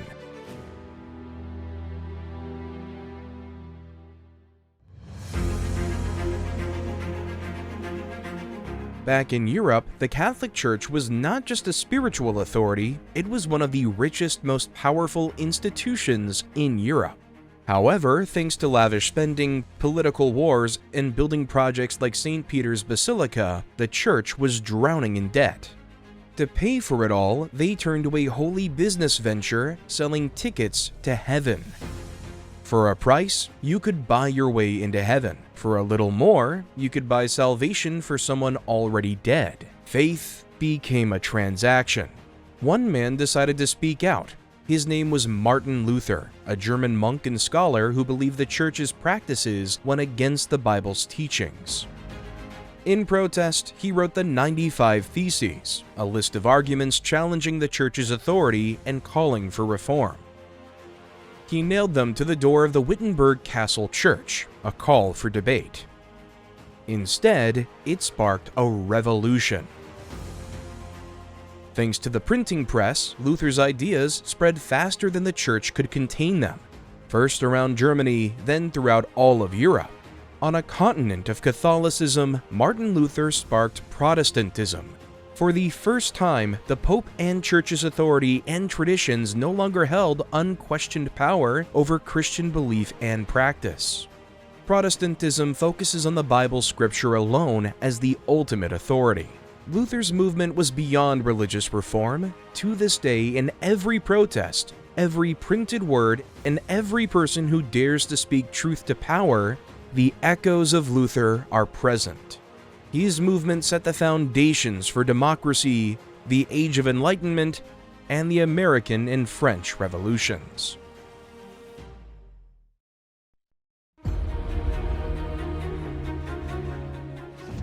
Throughout the 1500s, the Spanish crown sent in troops, the conquistadors, to the new lands of America. The most prolific of their leaders, Hernan Cortés, fighting the Aztecs for control of Mexico. Armed with guns, steel armor, and old-world diseases like smallpox, Cortés and his conquistadors were essentially invincible. Leading a retinue of only 500 men, he cut through tens of thousands of Aztec troops. The wily Spaniard would negotiate alliances with rival tribes, only to turn around and massacre thousands of their unarmed citizens when the tide of the war turned. At his side, La Malinche, an Aztec slave given to Cortés as tribute. Taking the woman as his lover, advisor, and translator, Cortés was able to commit complex deceptions against his foe. In a matter of just a few years, Cortés and his band brought the mighty Aztec Empire to the brink of annihilation. Cortés may have held innumerable military advantages over the tribal Aztecs, but his forces remained outnumbered 100,000 to 1. He simply could not take the Aztec capital of Tenochtitlan by direct attack. In 1519, an alternative presented itself. The Aztec Emperor Moctezuma personally invited Cortés into Tenochtitlan to negotiate. Unbound by concepts of honor or truth, Cortés promptly took the emperor hostage. He used Moctezuma as a mouthpiece through which to rule the empire, while his men surreptitiously slaughtered Aztec noblemen. The townspeople eventually rose up and stoned their treacherous emperor to death, but it was too late. The city was in shambles, indefensible. In 1521, Cortés delivered the final blow, officially capturing the capital and putting an end to the Aztec Empire. Tenochtitlan was renamed Mexico City, the colonial capital, which endures to this day.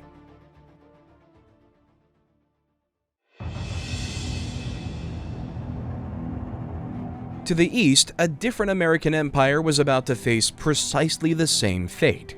From 1300 to 1500, the Inca built a thriving metropolis in the mountains of Peru.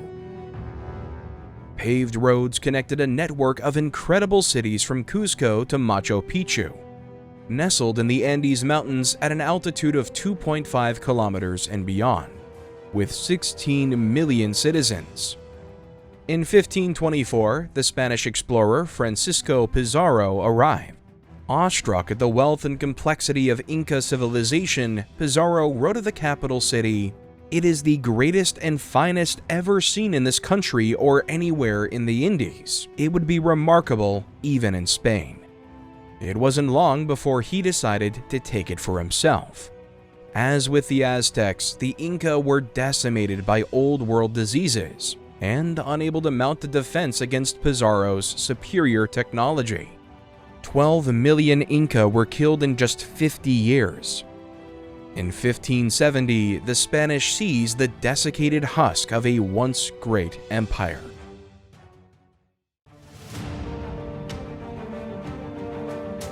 To the east, an empire continued to flourish. Having conquered Constantinople, the Ottomans continued pushing west, capturing the Balkans and parts of the steppe. By 1520, they had annexed Egypt and the Levant. Under Suleiman the Magnificent, it expanded to even greater heights, reaching its peak in 1566. The Ottomans controlled the Black Sea, Dead Sea, and Red Sea, as well as Mesopotamia and North Africa, becoming the most powerful empire in the world. Among history's greatest conquerors, Suleiman ruled more than 25 million people. Yet the Sultan was also an avid scholar and ruled through wisdom with religious freedom. From Ukraine to Algeria, he gained the loyalty of his subjects not through fear, but through tolerance and order. On Suleiman's death, the Ottoman Empire would fall to infighting, and centuries of steady decline followed. For 400 more years it endured, slowly becoming a relic of a bygone age.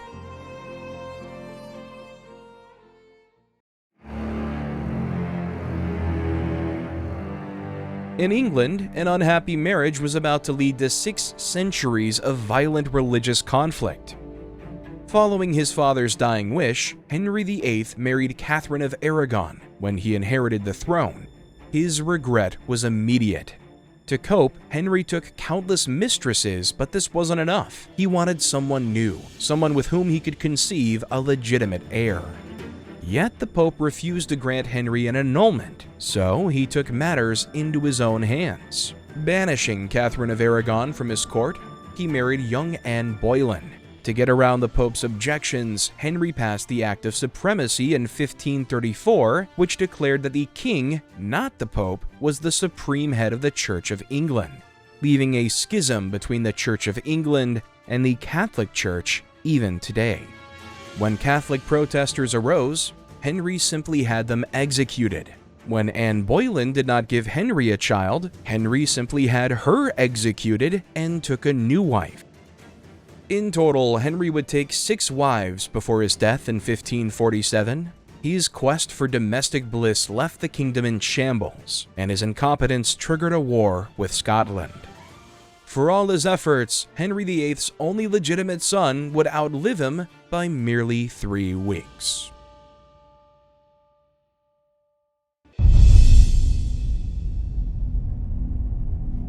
On the massive land of modern-day Russia, there was not yet a unified empire, but a patchwork of independent principalities slowly being consolidated by the powerful state of Moscow. In 1547, a young man named Ivan IV became ruler and transformed Moscow into a centralized Russian state. He became the first Tsar of a united Russia, Emperor of the lands. He was a brutal leader. Anyone who questioned Ivan's authority, whether the head of the Russian church or a powerful general, was put to death. He began a program of cutthroat expansion from the Ural Mountains to the Baltic Sea, bringing Russia from a small duchy to its hulking present-day size. He turned Moscow into a true empire.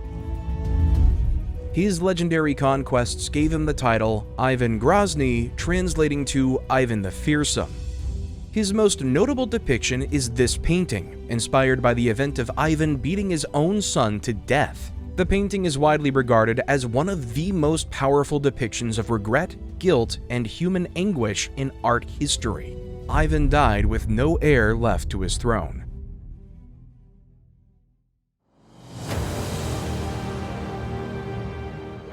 The European Renaissance brought mankind a new understanding of space.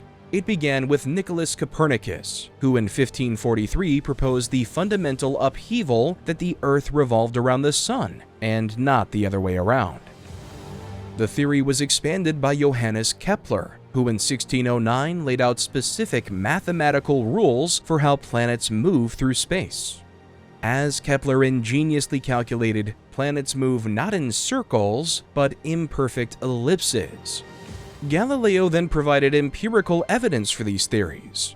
with observations of Jupiter's 4 moons, phases of Venus, and the rough cratered surface of the Moon, all of which contradicted the geocentric model. For his support of radical new astronomy, he was nearly put to death by the Catholic Church.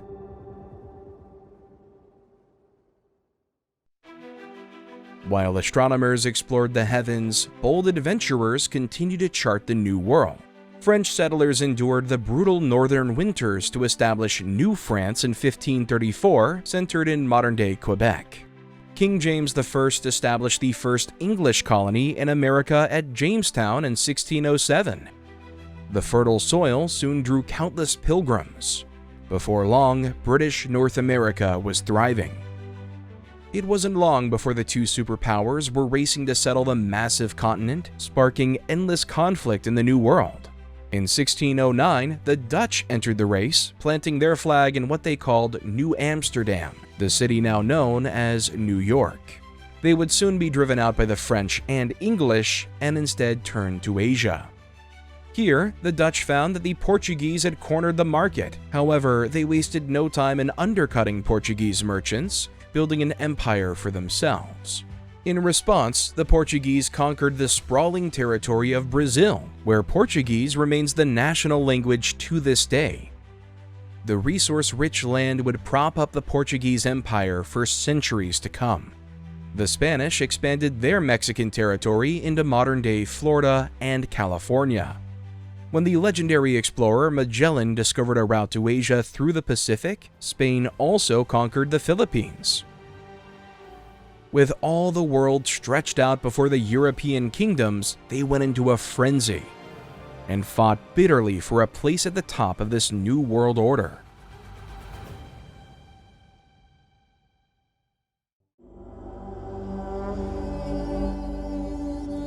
Not all colonial expeditions promised success. In 1606, a Dutch merchant arrived in Australia, seeking the next breakthrough discovery.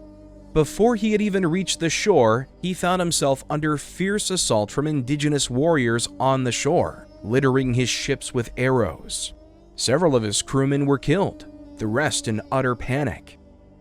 The merchant retreated. He named Australia New Holland and went home, never to return. Australia's land was unlike any other. Aboriginal Australians mastered one of the world's harshest landscapes for over 40,000 years. They were hunter-gatherers with hundreds of tribes spread across the continent. Their food selection was unlike any other culture on Earth. They hunted and cooked kangaroos and emus. Their weapons were even more unique. For example, the boomerang, a curved aerodynamic tool that, when thrown correctly, will fly in a curved path and return to the thrower.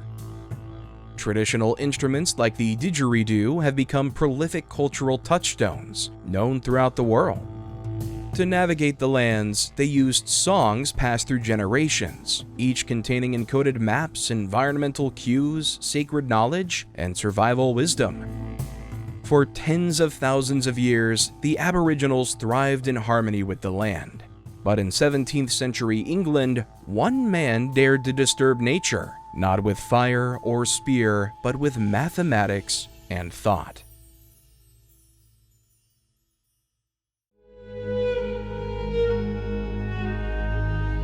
Sir Isaac Newton is one of history's greatest geniuses and one of its strangest. Whilst attending university in Cambridge, the bubonic plague had resurfaced, and the young Newton was forced to move to the countryside. It was here he worked alone for the next 2 years. There's a famous story of an apple falling on Isaac's head, causing him to question gravity. However, this story is just a myth, though the true story is not far off. Newton told biographers that he had seen an apple fall from a tree while sitting in a garden. This moment made him wonder, why do apples always fall straight down? Why not sideways or upward? That simple question led him to think deeper about gravity, not just on Earth, but in the sky. He connected the falling apple with the moon staying in orbit, both caused by the same force. He discovered the laws of gravity. He then discovered the laws of motion. He was asked, why do the planets orbit in ellipses rather than a perfect circle? To find his answer, he had to utilize a whole new form of mathematics. He created calculus. It would go on to help humans build, explore, cure, predict, and understand the world in ways we never could before. To this day, bridges, airplanes, phones, and rockets are still created using Newton's mathematics. Soon, Isaac Newton's discoveries would challenge further than just the academic world. Since ancient times, it was believed white light was pure and colors were impurities. Newton discovered the opposite. White is made up of all the colors of the rainbow. He proved this by using a prism. White light goes in, splits into red, orange, yellow, green, blue, indigo, violet. Then he took those colors and passed them through another prism. They turned back into white light. This shocked the scientific and artistic world. He discovered the laws of optics, which helped scientists understand how light travels, bends, and splits. This knowledge allowed for the precise design of lenses for glasses, telescopes, microscopes, and cameras. Isaac Newton does all of this, then turns just 26 years old.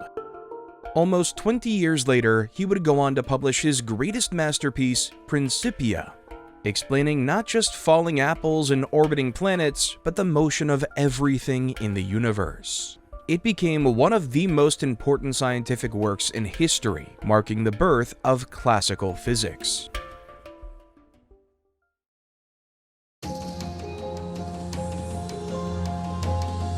Over in India, the Mughals had conquered the entire subcontinent of India.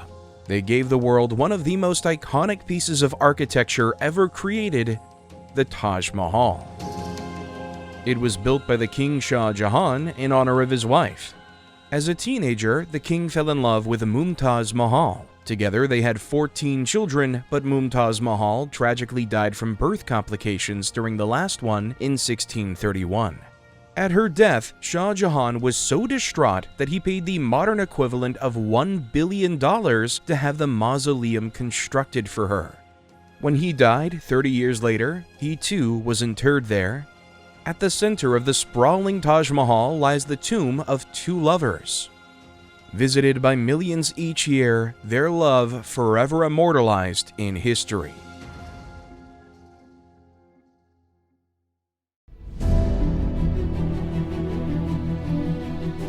Following the French and Indian War, the British controlled all of colonial North America. The Spanish were driven back to Mexico, and the French routed from the continent entirely. The legendary 13 colonies thrived, and were quickly becoming the world's dominant economic powerhouse. The availability of natural resources was staggering. Indigenous peoples were slaughtered, enslaved, and decimated by diseases. Their land was seized, further enriching the colonies. Most crucial to American success, however, was the transatlantic slave trade. The triangular trade. Raw materials are taken from the Americas to Britain, where they're used to manufacture goods. The finished goods are taken to Africa, where they're traded for slaves. The slaves are taken to America, where they're used to harvest raw materials, and so the cycle continues. Human beings were treated as cargo, packed below deck so tightly that they couldn't move. 15 million slaves were shipped this way in total. 1/5 of them died on the voyage. The practice of slavery would go on to rend the American nation in two. First, however, it had to become a nation. The 13 colonies were still British colonies. By the 1770s, cries for change were becoming too loud to ignore.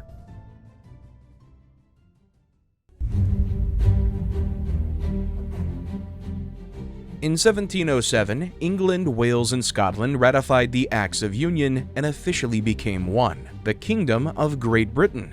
The unified bloc turned its gaze outward. Before long, it would form the basis for the British Empire, the largest ever known to man.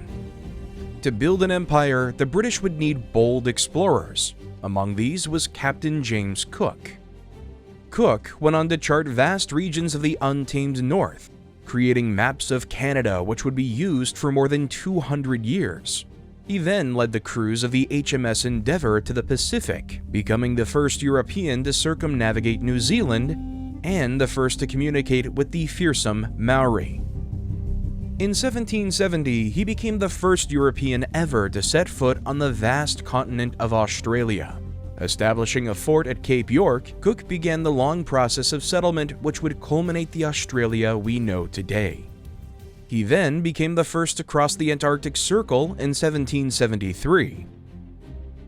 The Lords of England tried to persuade the man to return home and settle, honoring him with countless awards, including the title, the First Navigator in Europe. But Cook simply couldn't resist the call to adventure. In 1776, he returned to sea, becoming the first to chart the northwest coast of America. He then discovered the Hawaiian Islands, where he was welcomed by the indigenous peoples as a god. His crew was not treated quite so warmly, however.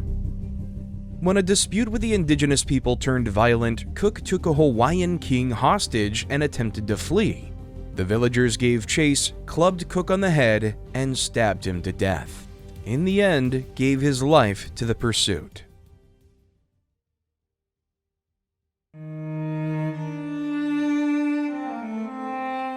Few prodigies throughout history can rival the absolute mastery Isaac Newton had in his field. Wolfgang Amadeus Mozart is one of them. He composed his first known piece of music at the age of 5 and traveled throughout Europe seeking ultimate inspiration. At just 14 years old, while in Rome during Holy Week, he attended a famous performance of Allegri's Miserere in the Sistine Chapel, a piece that was strictly forbidden to be copied or performed outside the Vatican. After hearing the Miserere only once, Mozart wrote it down entirely from memory, accurately reproducing it. This act amazed many, as the piece had been kept a secret for over a century. Instead of punishing him, Pope Clement XIV summoned Mozart, praised his genius, and even awarded him the Order of the Golden Spur, a papal knighthood.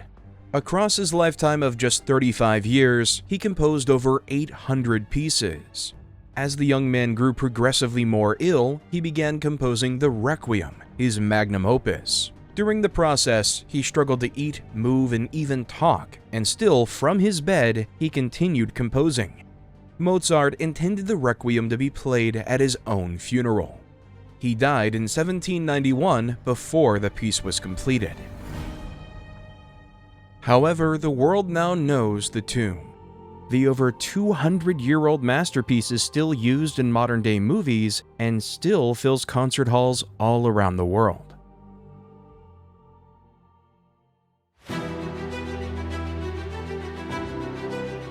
In the prosperous 13 colonies, trouble was brewing. American colonists were being taxed the same as British citizens, or more, but had no say in governmental affairs. In the 1770s, they began to revolt. At the Boston Tea Party in 1773, a group of dissatisfied Americans raided a British merchant vessel and dumped a modern equivalent of $1.7 million worth of tea into Boston Harbor. The Patriot movement was born, violently demanding independence. 2 years later, the Boston rebels engaged the British in the field, scoring a miraculous victory in the battles of Lexington and Concord. If they were going to stand any chance against the full force of the British Empire, the Patriots would need leadership. In 1775, it arrived: General George Washington. Taking command, Washington turned the American Revolution from a series of disorganized skirmishes into a full-blooded war. The haphazard Patriot movement became the Continental Army, and Washington its commander-in-chief. Washington's greatest skill as a general quickly became clear. He knew how to properly lose a battle. At Long Island, Brandywine, and Germantown, his forces were utterly crushed by the British. But each time, the general somehow found a way to escape, with enough strength to fight another day. He saw the big picture: Washington was fighting a war. While Washington continued to stump the British, his compatriots were nation-building. On July 4, 1776, the Declaration of Independence was ratified. The 13 colonies became the United States of America, an independent self-governing nation. Months later, Washington spontaneously crossed the Delaware River, shocking the British forces. Dealing them defeat after defeat, Washington drove the British to their final stronghold at Yorktown. In 1781, they finally surrendered. One of the most important revolutions in the history of mankind came to a successful end. The world's next great superpower was born, and George Washington would refuse to be king, instead leading the nation as the first president.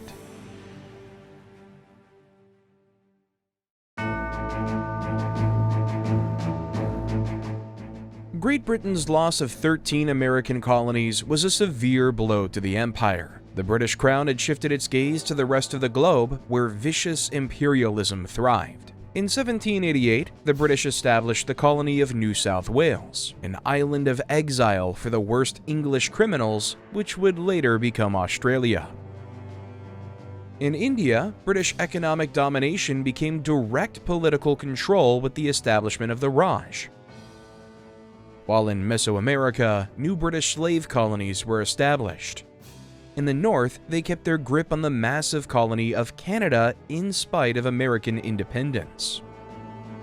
The British were on the path to global mastery, but they weren't without competition. The Portuguese expanded the massive territory of Brazil in 1777, coming to dominate South America. While they were ousted by the Dutch in Asia, they made headway throughout Africa in such wealthy provinces as Mozambique and Angola. The Dutch controlled the East Indies, with their colonies of Indonesia and Malaysia. Dutch expansion into South Africa would soon spark conflict with the British and Portuguese. The Americans expanded their borders under what they called Manifest Destiny, granting themselves the right to conquer the entire continent. In 1803, they purchased the massive territory of Louisiana from the French, who began to forsake overseas acquisitions. Instead, they conquered that which lay directly before them. By 1812, almost all of Europe found itself under French rule. Not the French Republic, but the First French Empire.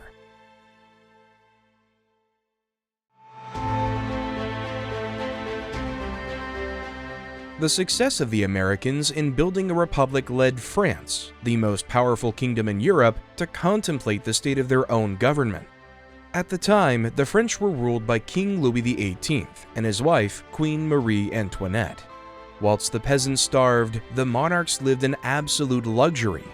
The French commoners had enough. They decided they wanted more say in how the country was run, and they formed a group called the National Assembly and started making new laws to give them more rights. Armed with pitchforks and muskets, they stormed the Bastille, France's prison that represented the king's power. The French Revolution had begun.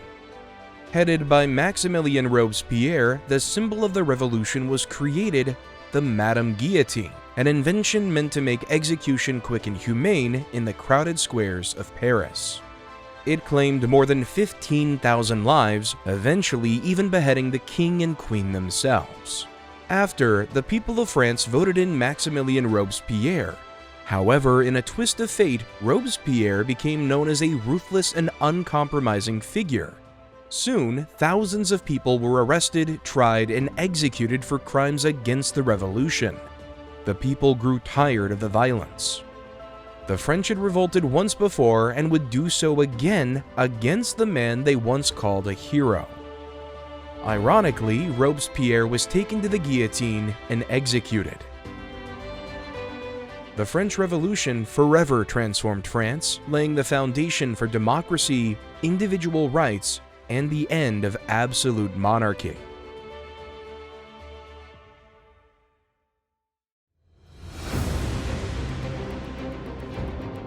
Napoleon Bonaparte was born in a small, unimportant French colony off the coast of Italy. Yet the young man's ambition knew no bounds. Serving in the French Revolution army, he saved the fragile republic from its countless enemies time after time, and quickly became France's most powerful general and a beloved national hero. In exchange for his heroism, Napoleon made one simple demand: absolute dictatorial power. In 1804, he was named the first ever Emperor of the French. He crushed the Holy Roman Empire, the Prussians, the Russians, and the Spanish. Napoleon was unstoppable. Not only was he an indisputable military genius, Napoleon poured his blood, sweat, and tears into the empire. Whether at home or on campaign, he worked 16 hours every day, almost without pause. For a time, it seemed he might conquer the world. In 1812, however, at the height of his power, Napoleon made a fatal flaw. He launched a full-scale land invasion of Russia. The Russians adopted their legendary scorched earth policy, which had stopped invaders since Genghis Khan. Napoleon's men were decimated by cold and starvation in the brutal Russian winter. He marched in with 600,000 troops in 1812 and limped out 2 years later with 70,000.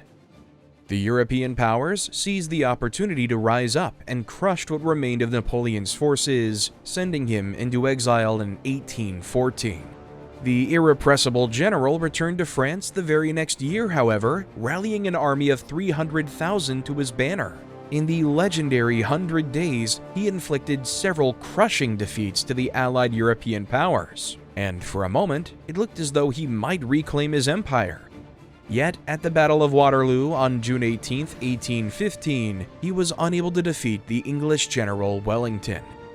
Napoleon was once more sent into exile, this time deep in the Atlantic, where he could never escape. The great general died in exile, and the short-lived French Empire came to an end.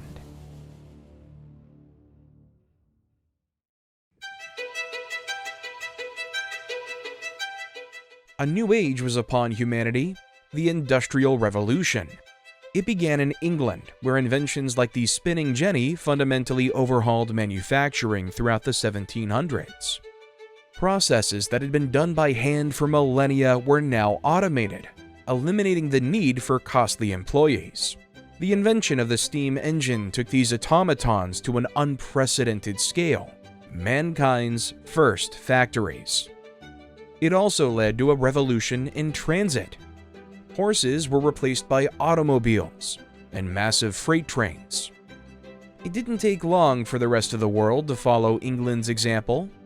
Europe, Japan, the United States, economies were rebuilt from the ground up, centered on automation and cutthroat capitalism.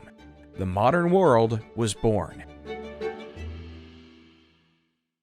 The Industrial Revolution wasn't without its flaws. Increased production meant higher demand for raw materials like cotton, leading to a massive expansion of American slavery. While factory owners and early investors grew unthinkably wealthy, the poor stayed poor, and even children were forced to endure deplorable working conditions in early factories. By the 1800s, war was brewing, not between nations, but between classes.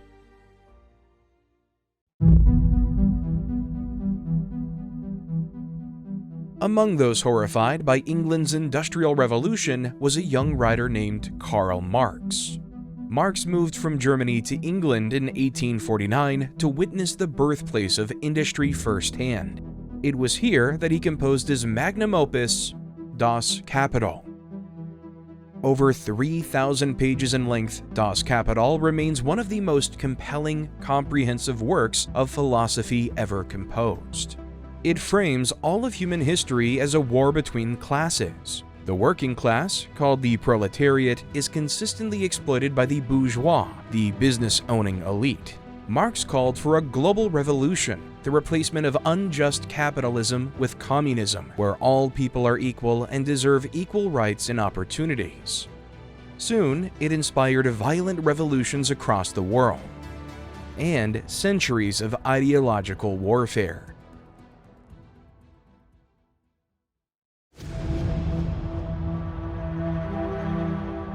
As the 19th century began, one of history's great superpowers found itself spiraling into ruin: China's century of humiliation, beginning with the infamous Opium Wars. For decades, the British had made immense profits smuggling opium into China through Turkey. In 1832 alone, the East India Company sold more than 2,500 tons of the illegal substance. Opium addiction became the biggest public health crisis facing the Chinese Empire. However, when the Chinese government cracked down on the opium trade in 1840, the British intervened. For weeks on end, the superior British fleet bombarded Chinese ports, until China was forced to surrender. The terms of peace were crushing.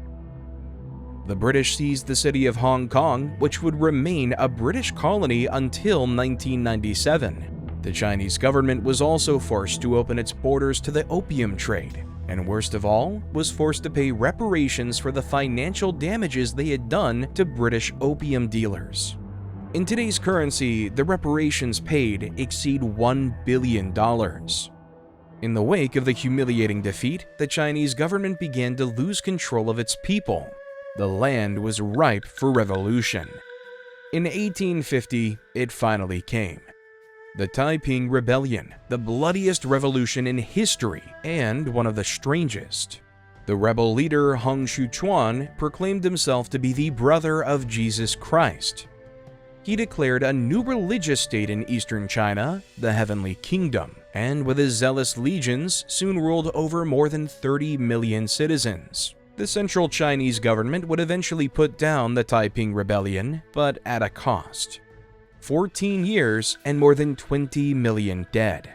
China was utterly devastated, and as the modern age began, it was nothing but rubble.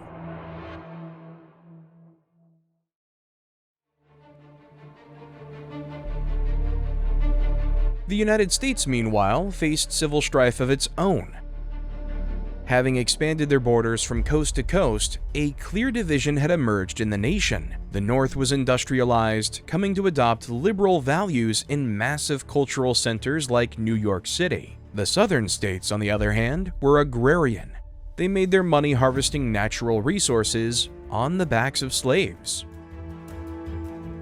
Slavery had been abolished in much of the Western world by the early 1800s.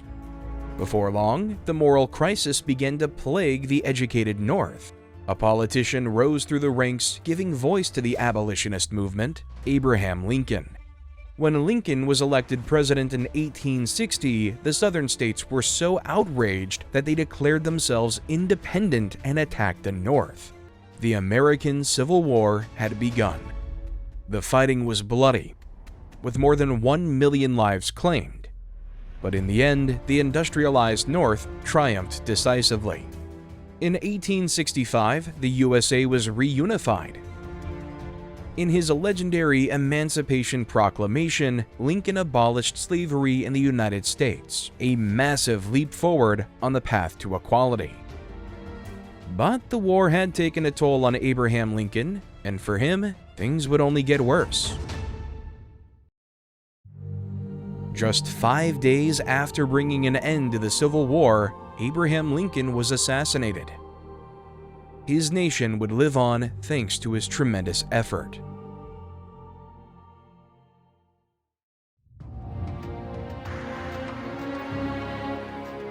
Although the slave trade was coming to an end in the 1800s, Western imperialism was experiencing a golden age.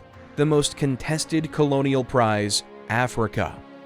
In 1870, 10% of Africa was under colonial control. By 1914, 90% of the continent had been seized.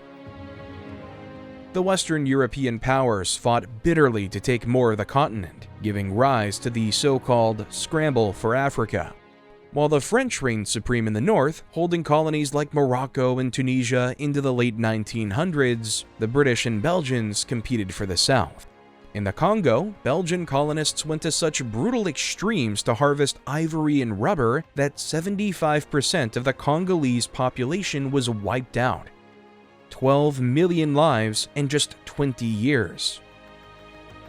In Liberia, on the other hand, fierce independence reigned. Since 1822, freed slaves from the USA had been migrating steadily to Liberia. They sought to build a new society in the homeland from which their ancestors had been kidnapped. In 1842, the settlers of Liberia issued a Declaration of Independence, becoming a nation of their own independent of American imperialism. Entering the scramble for Africa late was the nascent German Empire, which only unified in 1871 and still struggled to be recognized as a global superpower. Soon, this struggle would turn violent. A new age of global conflict loomed on the horizon.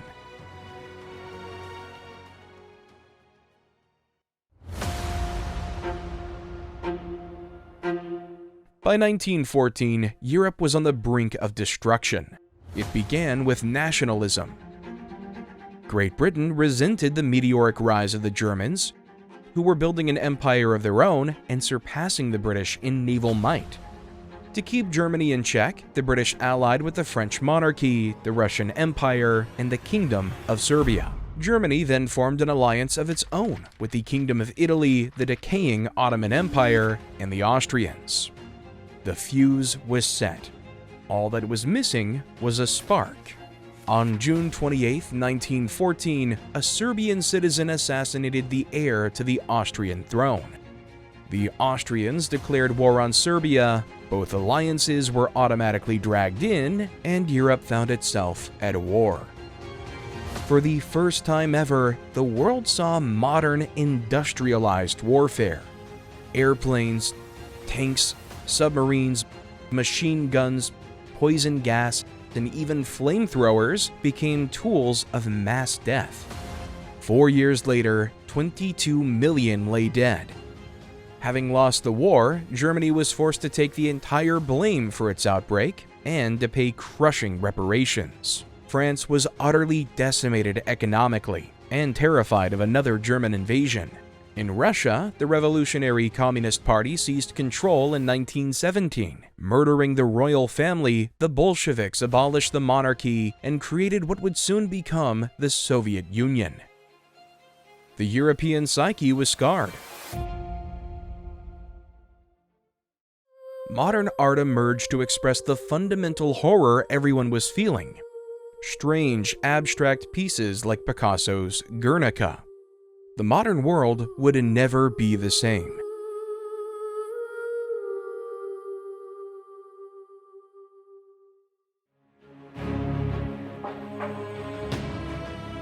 The early 1900s became a golden age of genius, not only for death and destruction. Nikola Tesla was an inventor like no other. He dreamed of giving the world free wireless electricity. He created the Tesla coil, unlocked the power of alternating current, AC, and imagined things far beyond his time, from remote controls to wireless communication.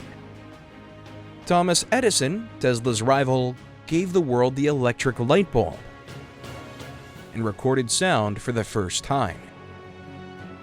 He held over 1,000 patents and helped bring electricity, movies, and recorded music to everyday life. Marie Curie became the first woman to win a Nobel Prize, and the only person to ever win in 2 different sciences. Her discoveries in radioactivity changed medicine forever, allowing us to fight cancer with radiation. She worked so intensely with radioactive materials, her notebooks are still dangerous to touch. Albert Einstein changed the universe with a single equation, E equals mc squared. It showed that mass and energy are the same thing, and opened the door to nuclear power. He discovered that time and space bend with gravity. Niels Bohr helped make sense of it all. He built the model of the atom with electrons and orbits. His work helped launch quantum mechanics, the theory behind modern computers, lasers, and nuclear power. Whilst these geniuses achieved in the name of science and development, their discoveries would play a major part in the most deadly war in history just years later.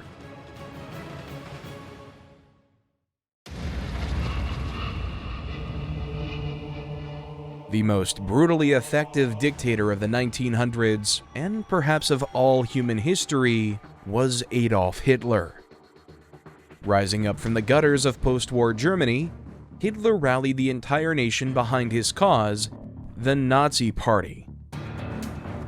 The revitalized German Empire began conquering Europe. In 1939, they invaded Poland, and the world once again went to war. 85 million people died in the Second World War. It remains the deadliest conflict in human history, an unimaginable toll which cannot be put into words. In 1945, Nazi Germany was overrun by a joint invasion of the Allied forces from the West and Russians from the East. Hitler committed suicide. In the East, however, Germany's ally Japan refused to surrender. It would take a new military innovation, one of pure devastation, to change their mind. The nuclear bomb dropped on Hiroshima and Nagasaki in August 1945. The Second World War was finally over, having brought humanity to the brink of annihilation. The demonstration of nuclear power changed things. With the threat of a global nuclear holocaust now present, world peace was no longer optional. Nations throughout the world gained independence. In India, Gandhi's method of peaceful protest defeated the British Raj, while in South Africa, Nelson Mandela employed a violent rebellion to attain independence. China was ravaged by a bloody civil war, culminating in a victory by the communists in 1949. The world was quickly dividing into two camps: the capitalist West, headed by the USA, against the communist East, headed by Russia.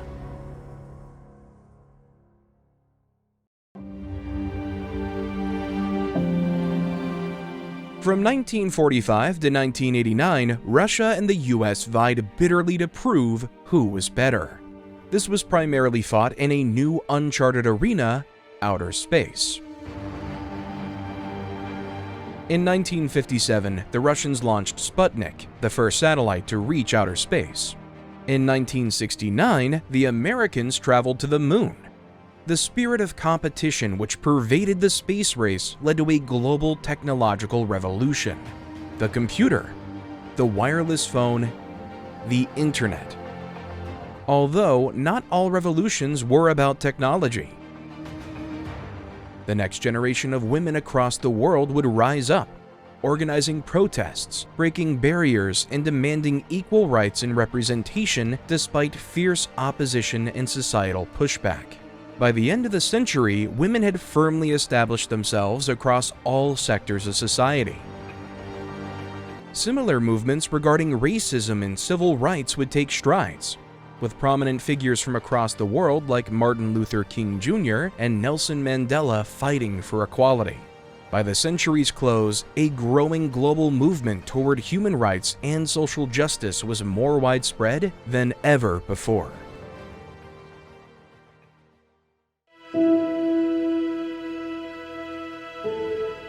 It is safer to be alive today than in any period of history ever.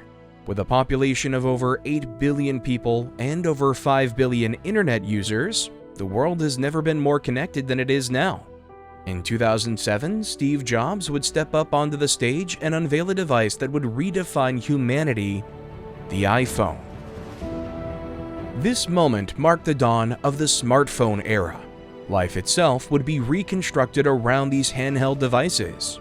Social media, entertainment, real-time navigation, remote working, video calls, and even the beginning of artificial intelligence. And so, here we are. As the Athenian historian Thucydides said over 2,000 years ago, history is philosophy teaching by examples. In today's age of unprecedented access to short-term satisfaction, history reminds us of the long-term consequences. Humankind has massive potential and equally massive responsibility.